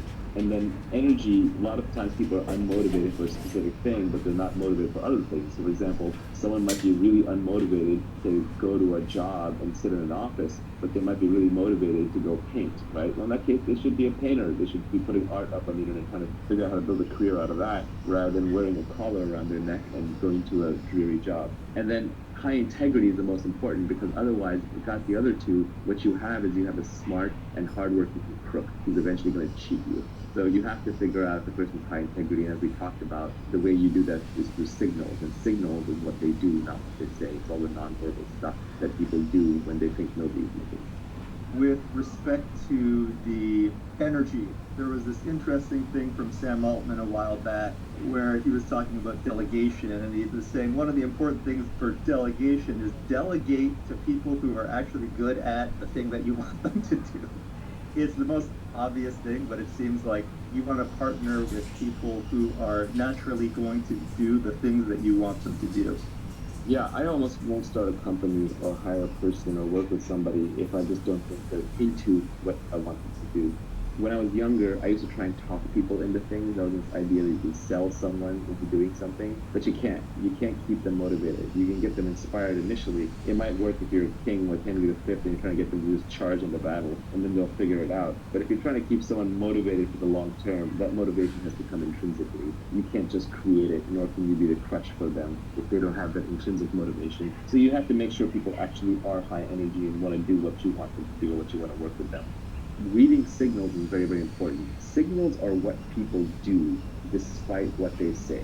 So it's important to pay attention to subtle signals. We all know this socially. If someone treats a waiter or waitress in a restaurant really badly, then it's only a matter of time until they treat you badly. If somebody screws over an enemy and is vindictive towards them, well, it's only a matter of time before they redefine you from friend to enemy and you feel their wrath. So angry, outraged, vindictive, short-term thinking people are essentially that way in many interactions in their life. People are oddly consistent. It's one of the things you learn about them. So you want to find long-term people. You want to find people who seem irrationally ethical. For example, I had one friend of mine whose company I invested in, and the company failed, and he could have wiped out all the investors. But he kept putting more and more personal money in. Through 3 different pivots, he put personal money in until the company finally succeeded. And in the process, he never wiped out the investors. And I was always grateful to him for that. I said, like, wow, that's amazing that, you were so good to your investors. You didn't wipe them out. And he got offended by that. He said, I didn't do it for you. I didn't do it for my investors. I did it for me. It's my own self-esteem. It's what I care about. That's how I live my life. That's the kind of person you want to work with. Another quote that I like, I have a tweet on this. I think I read this somewhere else, so I'm not taking credit for this, but I modified a little bit, which is that self-esteem is a reputation that you have with yourself. You'll always know. So good people, moral people, ethical people, easy to work with people, reliable people tend to have very high self-esteem because they have very good reputation with themselves and they understand that. It's not ego. Self-esteem and ego are different things because ego can be undeserved, but self-esteem, at least you feel like you lived up to your own internal moral code of ethics. And so it's very hard to work with people who end up being low integrity. Then it's hard to figure out who's high integrity and low integrity. Generally, the more someone is saying that they're moral and ethical and high integrity, the less likely they're to be that way. It's very much like status signaling. If you overtly bid for status, if you overtly talk about being high status, that is a low status move. If you openly talk about how honest and reliable and trustworthy you are, you're probably not that honest and trustworthy. That is a characteristic of con men. So yeah, take an industry in which you can play long-term games with long-term people. Let's do this last tweet. You said, don't partner with cynics and pessimists. Their beliefs are self-fulfilling. Yeah, essentially, to create things, you have to be a rational optimist. Rational in the sense that you have to see the world for what it really is, and yet you have to be optimistic about your own capabilities and your ability to get things done. We all know people who are consistently pessimistic, who will shoot down everything. Everyone in their life has like the helpful critical guy, right? He thinks he's being helpful, but he's actually being critical, and he's a downer on everything. That person will not only never do anything great in their lives, they'll prevent other people around them from doing something great. They think their job is to shoot holes in things. And it's okay to shoot holes in things as long as you come with a solution. There's also the classic military line, either lead, follow, or get out of the way.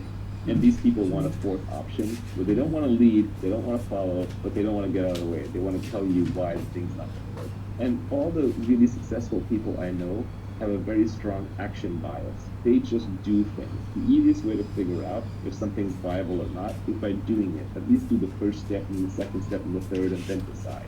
So if you want to be successful in life, creating wealth or having good relationships or being fit or even being happy, you need to have an action bias towards getting what you want. And you have to be optimistic about it. Not irrationally. There's nothing worse than someone who's just like foolhardy and chasing what's not work. That's why I say rational optimist. But you have to be rational, know all the pitfalls, know the downsides, but still keep your chin up. I mean, you've got one life on this planet. Why not try to build something big?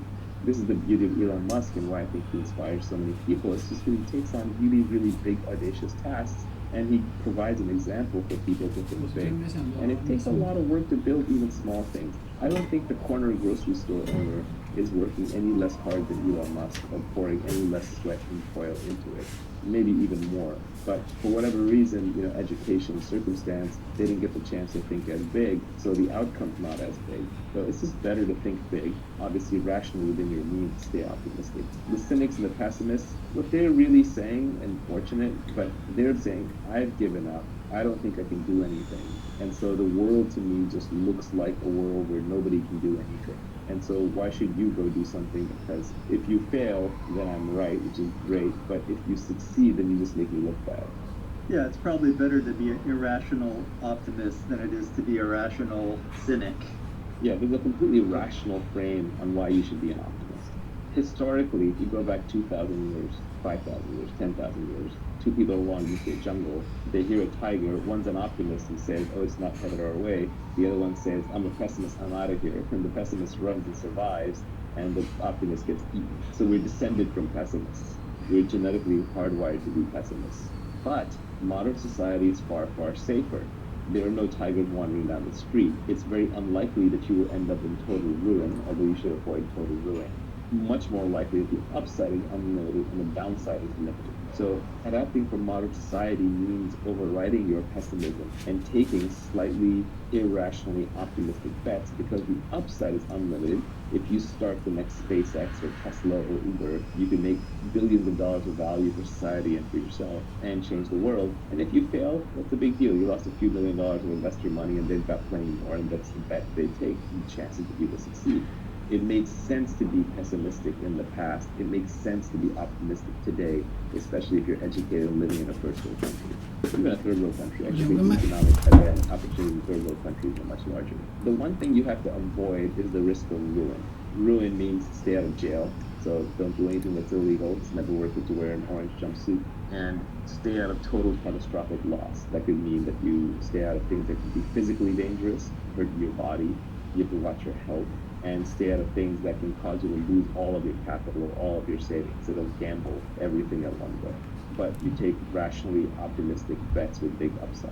I think there's people that will try and build up your ideas and build on your ideas, no matter how far-fetched they might seem. And then there are people who will list out all the obvious exceptions, no matter how obvious they are. And fortunately, in the startup world, I don't even really get exposed to the people that are giving you the obvious exceptions and all the reasons it's not going to work. I barely get exposed to that anymore. That's what Twitter is for. Scott Adams got so annoyed by this that he came with a phrase, an acronym, which is, but of course there are obvious exceptions, BOCTAOE. And he used to pin that acronym at the end of his articles for a while. But Twitter is just overrun with nitpickers.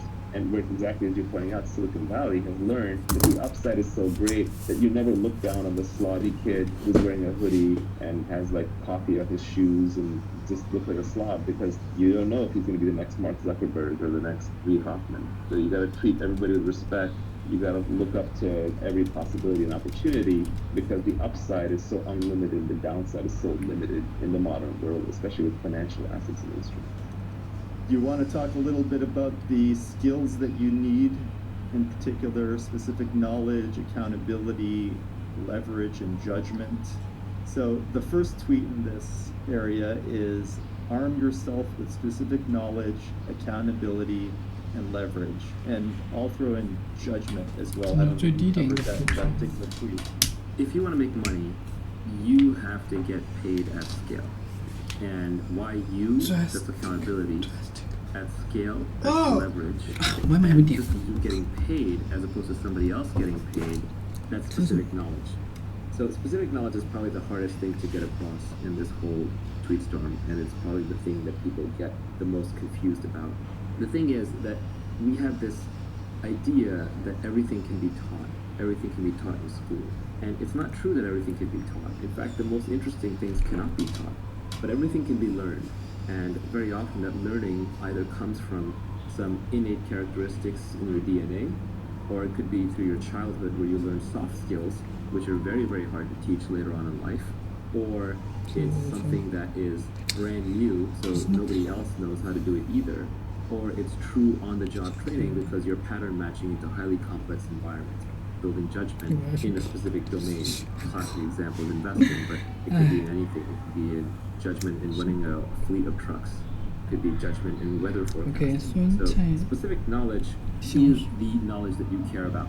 Especially if you're later in life, let's say you're post 20, 21, 22, you almost don't get to choose which specific knowledge you have. Rather, you get to look at what you have already built by that point in time, and then you can build on top of it. The first thing to notice about specific knowledge is that you can't be trained for it. If you can be trained for it, if you can go to a class and learn specific knowledge, then somebody else can be trained for it too. And then we can mass produce and mass train people. Heck, we can even program computers to do it, and eventually we can program robots to walk around doing it. So if that's the case, then you're extremely replaceable, and all we have to pay you is the minimum wage that we have to pay you to get you to do it, when there are lots of other takers who can be trained to do it. So really, your returns just devolve into your cost of training plus the return on investment on that training. So you really want to pick up specific knowledge. You need your schooling, you need your training to be able to capitalize on the best specific knowledge, but the part of it that you'll get paid for is the specific knowledge. For example, someone who goes and gets a degree in psychology and then becomes a salesperson. Well, if they were already a formidable salesperson and had great salesmanship to begin with, then a psychology degree is leverage. It arms them and they do much better at sales. But if they were always an introvert, never very good at sales, and they're trying to use psychology to learn sales, they're just not going to get that great at it. Specific knowledge is found much more by pursuing your innate talents, your genuine curiosity, and your passion. It's not by going to school for whatever is the hottest job. It's not for going into whatever field investors say is the hottest. Very often, specific knowledge is at the edge of knowledge. It's also stuff that's just being figured out or is really hard to figure out. So if you're not 100% into it, somebody else who is 100% into it will outperform you. And they won't just outperform you by a little bit, they'll outperform you by a lot. Because now we're operating the domain of ideas, compound interest really applies and leverage really applies. So if you're operating with 1,000 times leverage and somebody is right 80% of the time and somebody else is right 90% of the time, the person who's right 90% of the time will literally get paid hundreds of times more by the market because of the leverage and because of the compounding factors and things. So you really want to make sure you're good at it, so your genuine curiosity is very important. So very often, it's not something you sit down and you reason about. It's more found by observation. You almost have to look back on your own life and see what you're actually good at. For example, I wanted to be a scientist, and that is where a lot of my moral hierarchy comes from. I view scientists at the top of the production chain for humanity. And the group of scientists who have made real breakthroughs and contributions have probably added more to human society, I think, than any single other class of human beings. Not to take away anything from art or politics or engineering or business, but without the science, we'd still be scrabbling in the dirt, fighting with sticks and trying to start fires. My whole value system was built around scientists, and I wanted to be a great scientist.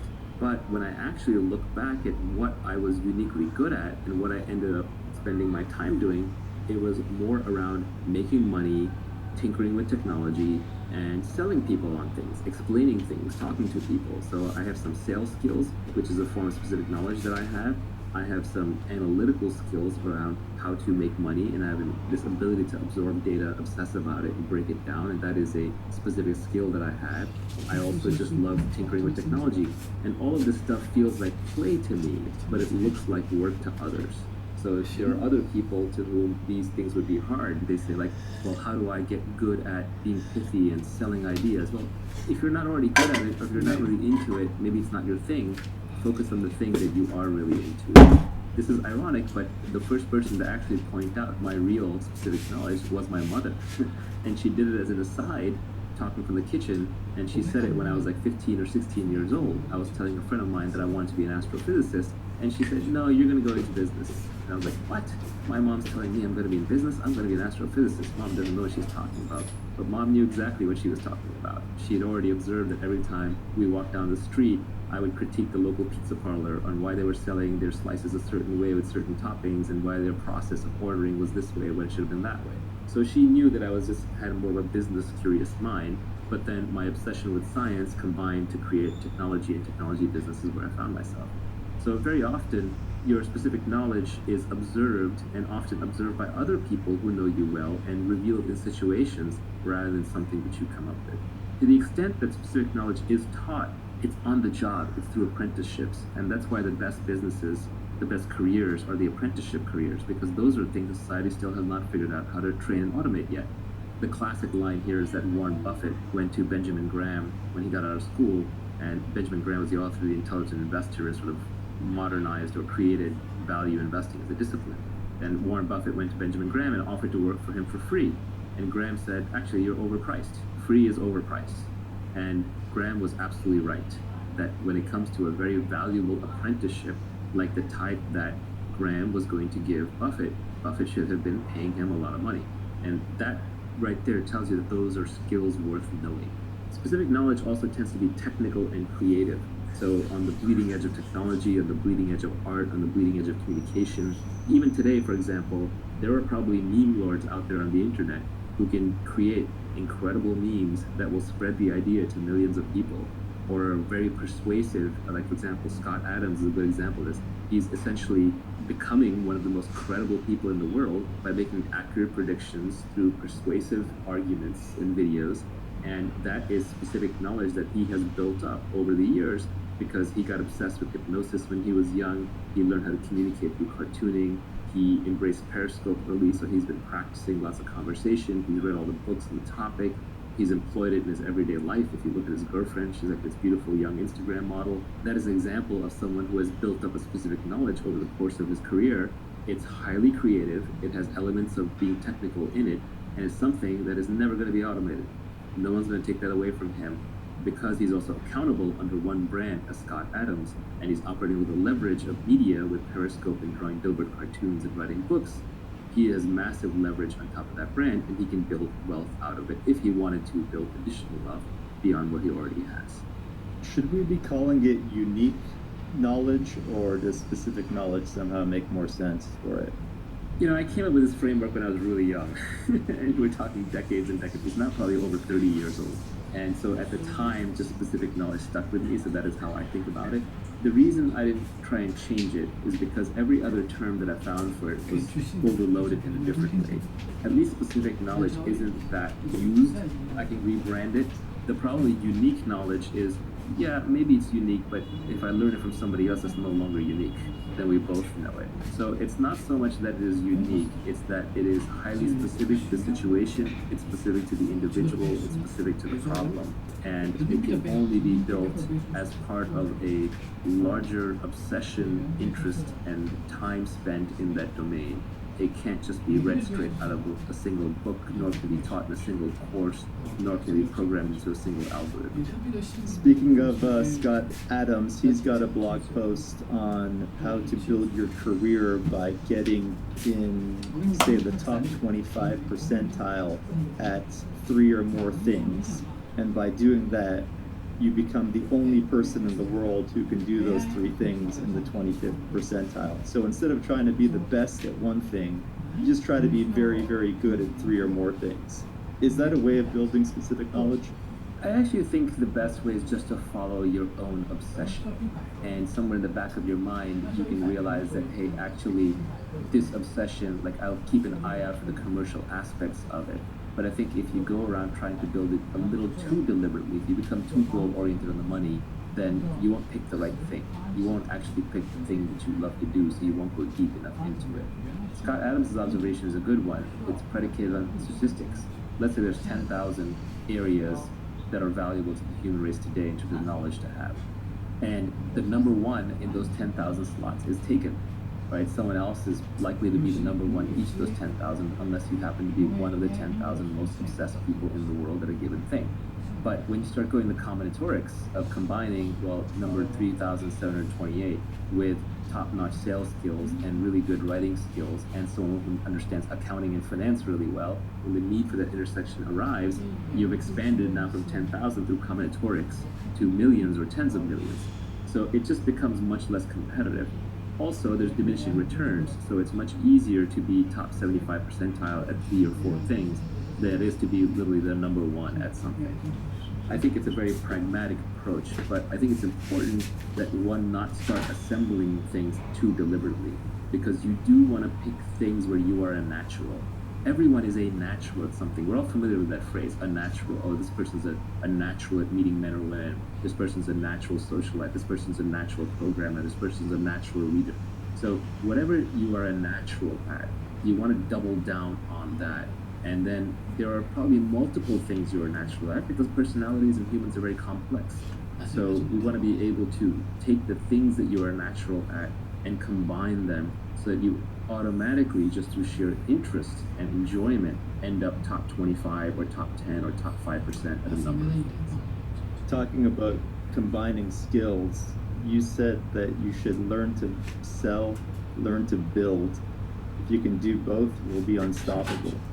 This is a very broad category. Now, there's two broad categories. One is building the product, which is hard, and it's multivariate. That can include design, that can include development, that can include manufacturing, logistics, procurement. It could even be designing and operating a service. It has many, many definitions, but in every industry, there is a definition of the builder. In our tech industry, that's the CTO, it's the programmer, it's the software engineer, hardware engineer. But, even in like a laundry business, it could be the person who's building the laundry service, who is making the trains run on time, who's making sure all the clothes end up in the right place at the right time, and so on. Then the other side of it is the sales side.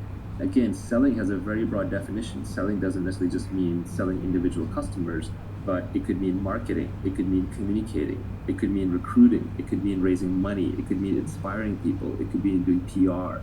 So it's a broad umbrella category. So generally, the Silicon Valley startup model tends to work best. It's not the only way, but it is probably the most common way. When you have two founders, one of whom is world-class at sales and one of whom is world-class at building. An example is for Steve Jobs and Steve Wozniak with Apple. Gates and Allen probably had similar responsibility early on with Microsoft.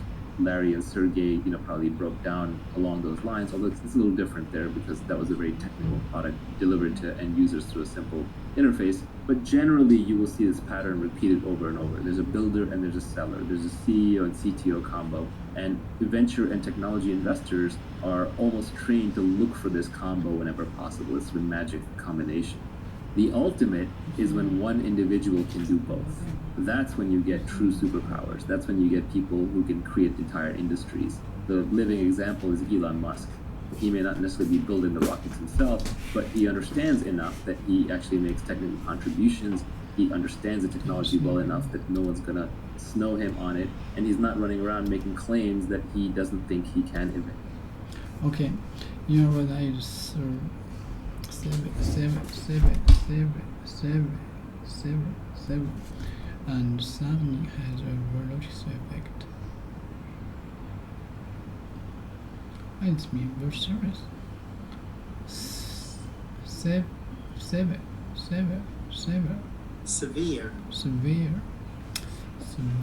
Okay, that is severe and sudden.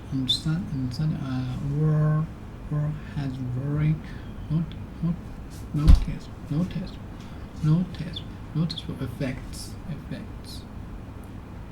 effects.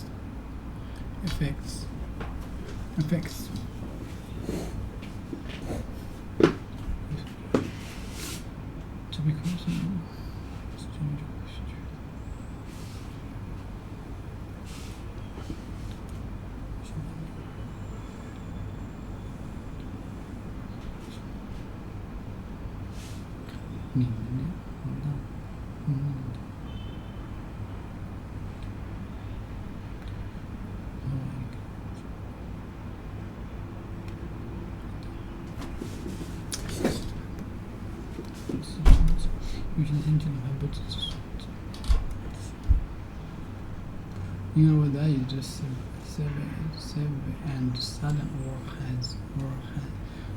or have overlooked effects. Drastic.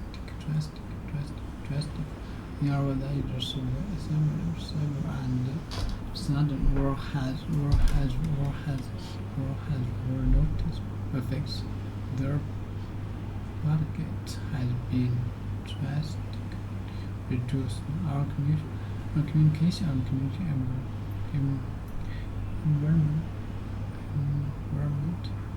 environment has charged drastic in the next. This means drastic. Sector. One of their drastic. What is mean? Social media. Social media is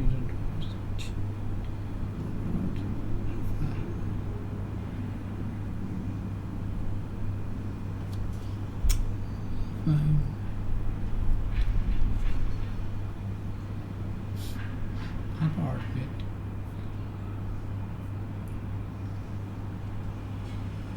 Then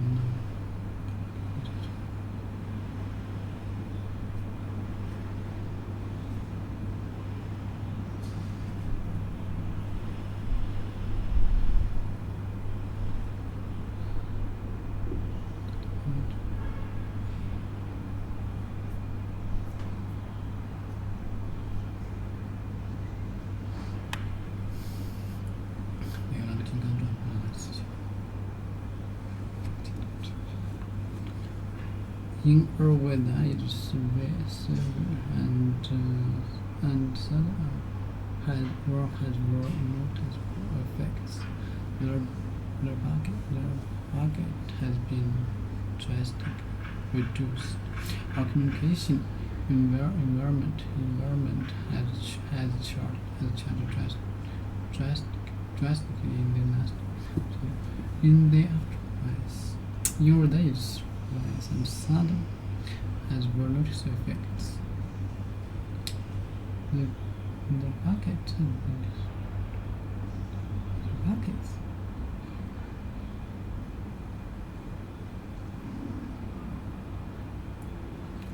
has been in or whether it's sudden is were noticeable.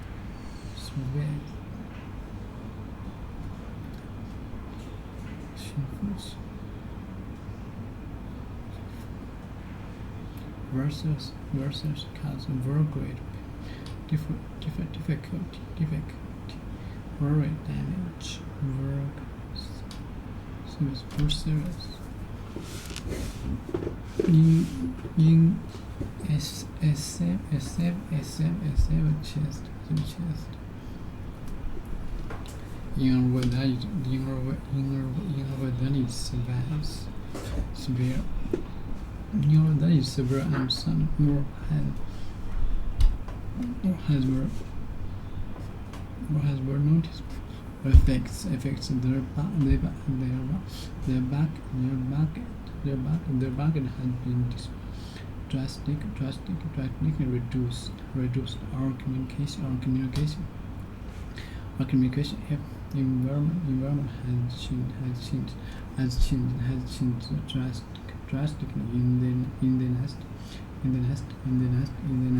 last 10 years. Communication has changed. She said, that is severe,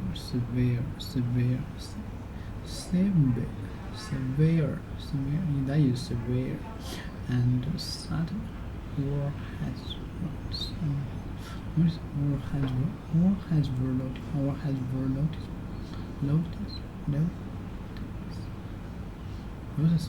noticeable effects. She said her life was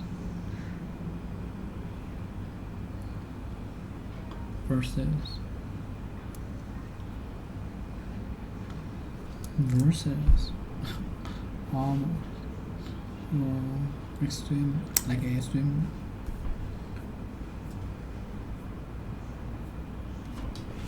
Okay,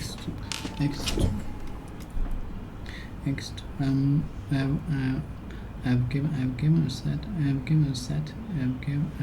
a set artists bacon.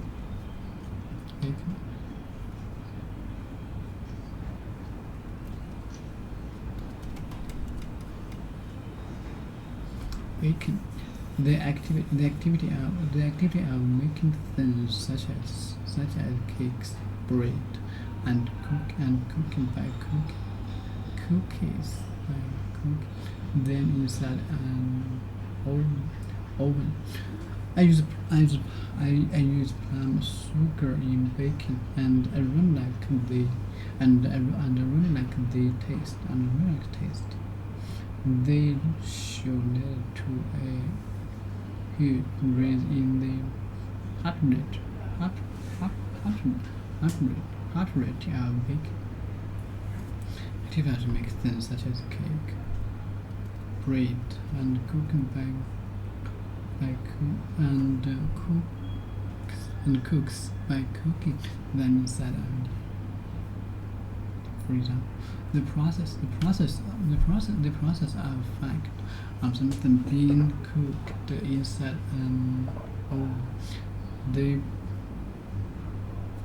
The pastry will proof up during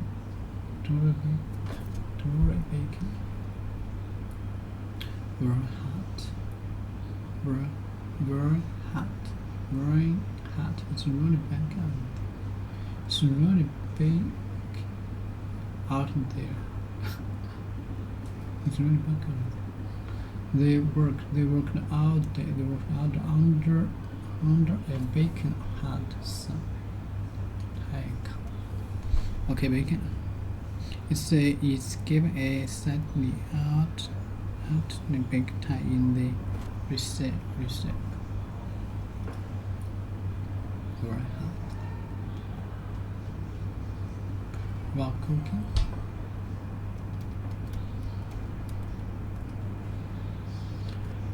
Instead of instruction.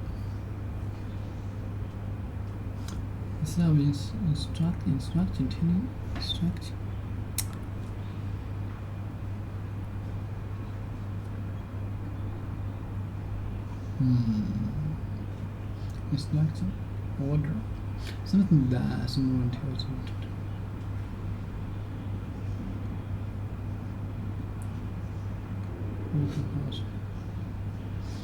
Order, something that's intelligent.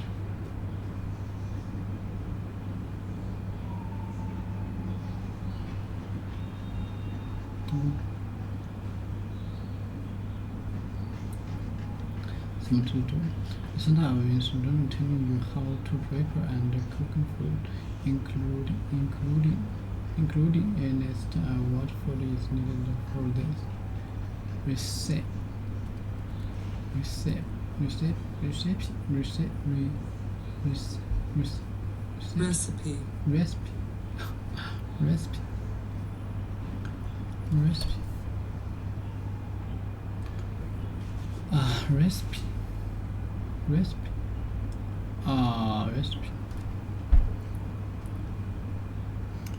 Contain the recipe.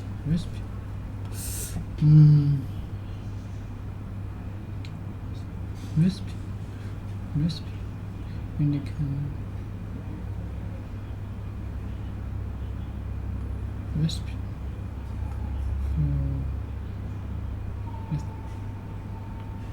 for this recipe. I set out instruction telling you. I set out one of the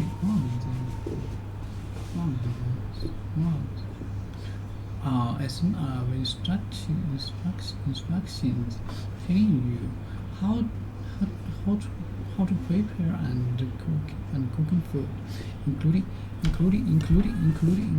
a list what food is needed for this. What food is needed. Okay, I give a set out baking time in this recipe.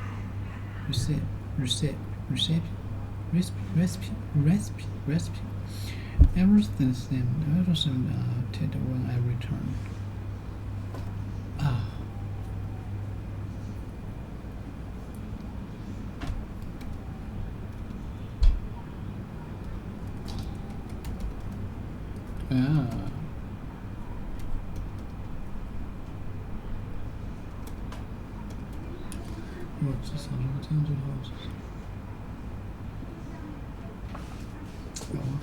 having hard parts of its sexual organs removed so that it cannot produce young animals. Having hard part of its sexual. 听得懂吗？是 sexual。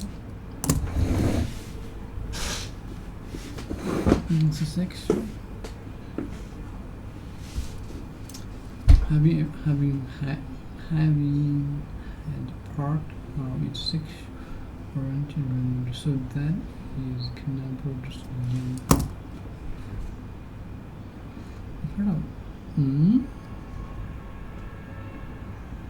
I mean, I'm sexual.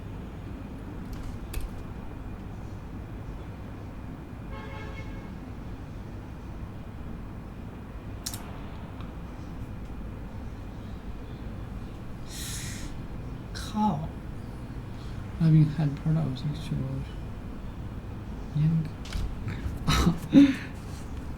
Having a part of sexual.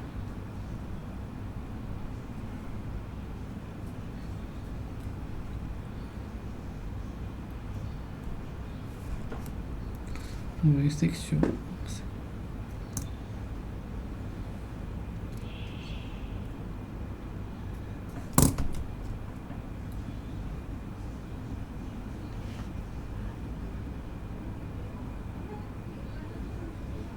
That would be true. Okay. Having a part of its sexual having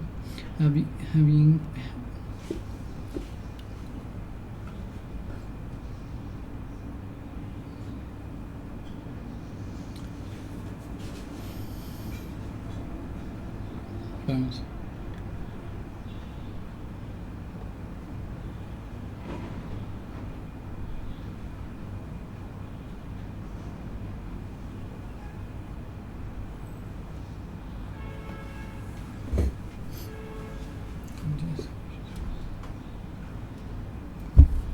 Oh, we need it.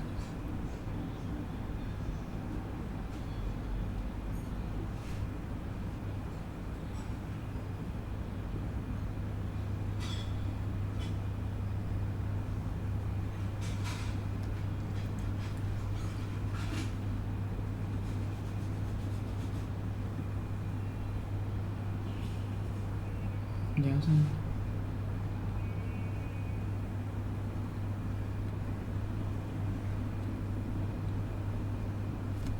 这个它没问题。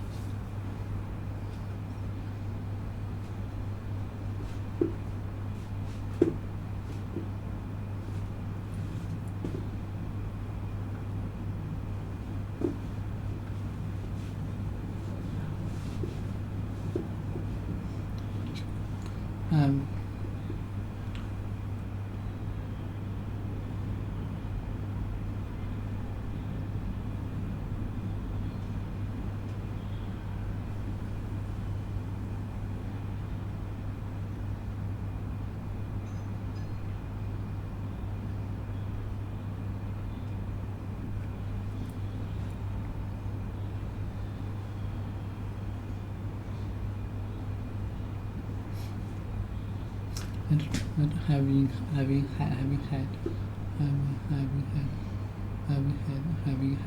had part of its sexual range removed.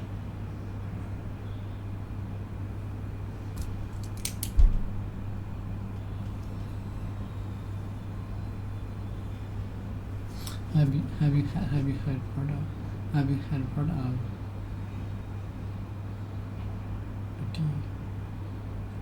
actual sexual removed. Okay.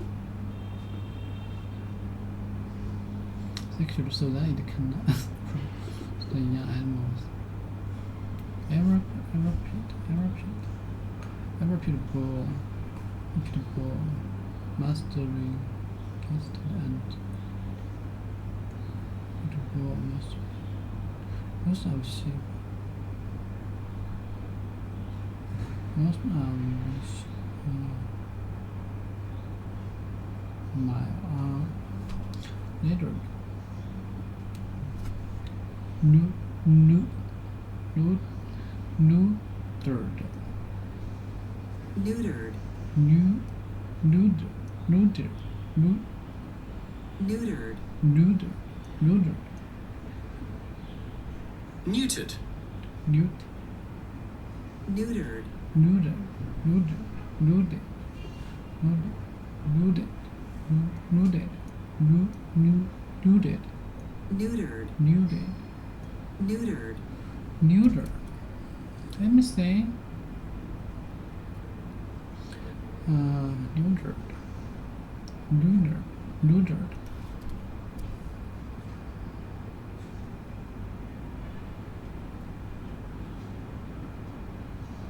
neuter, neuter, neuter. 这个明显是这个嘛 neuter, neuter, neuter, neutered, neutered.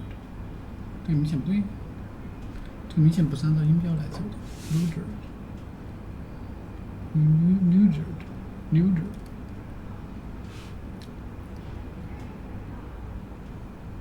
neuter, neuter,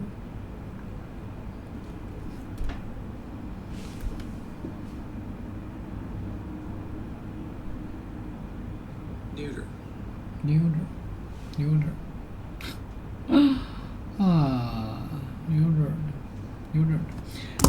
Having had part of its sexual hormone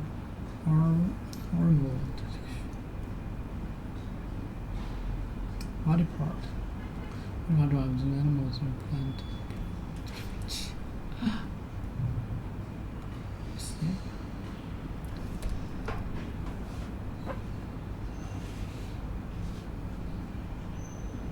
Sexual, okay, body part, body part, body part, body part, body part. A part of the body of animals or plant, they perform a particular job. A set of instructions telling you how to prepare and cook food, including a list of what food is needed for this. For real cereal food, just follow these recepts. Do you know a good recipe? Do you know a good recipe for a whole wheat bread? Everything themed on average.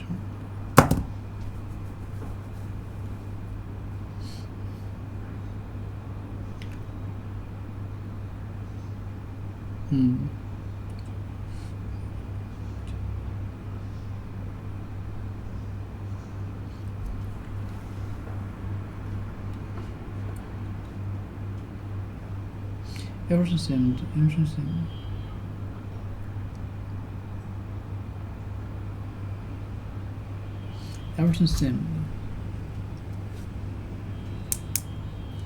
Everything seemed out when I returned. Neutered. Having a part of sexual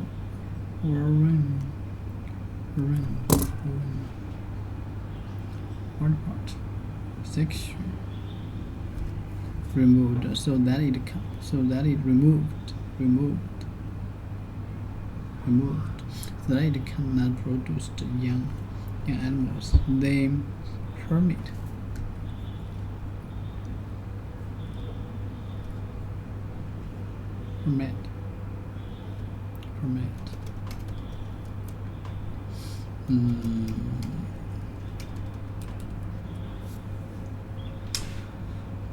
to allow something to not prison authorities.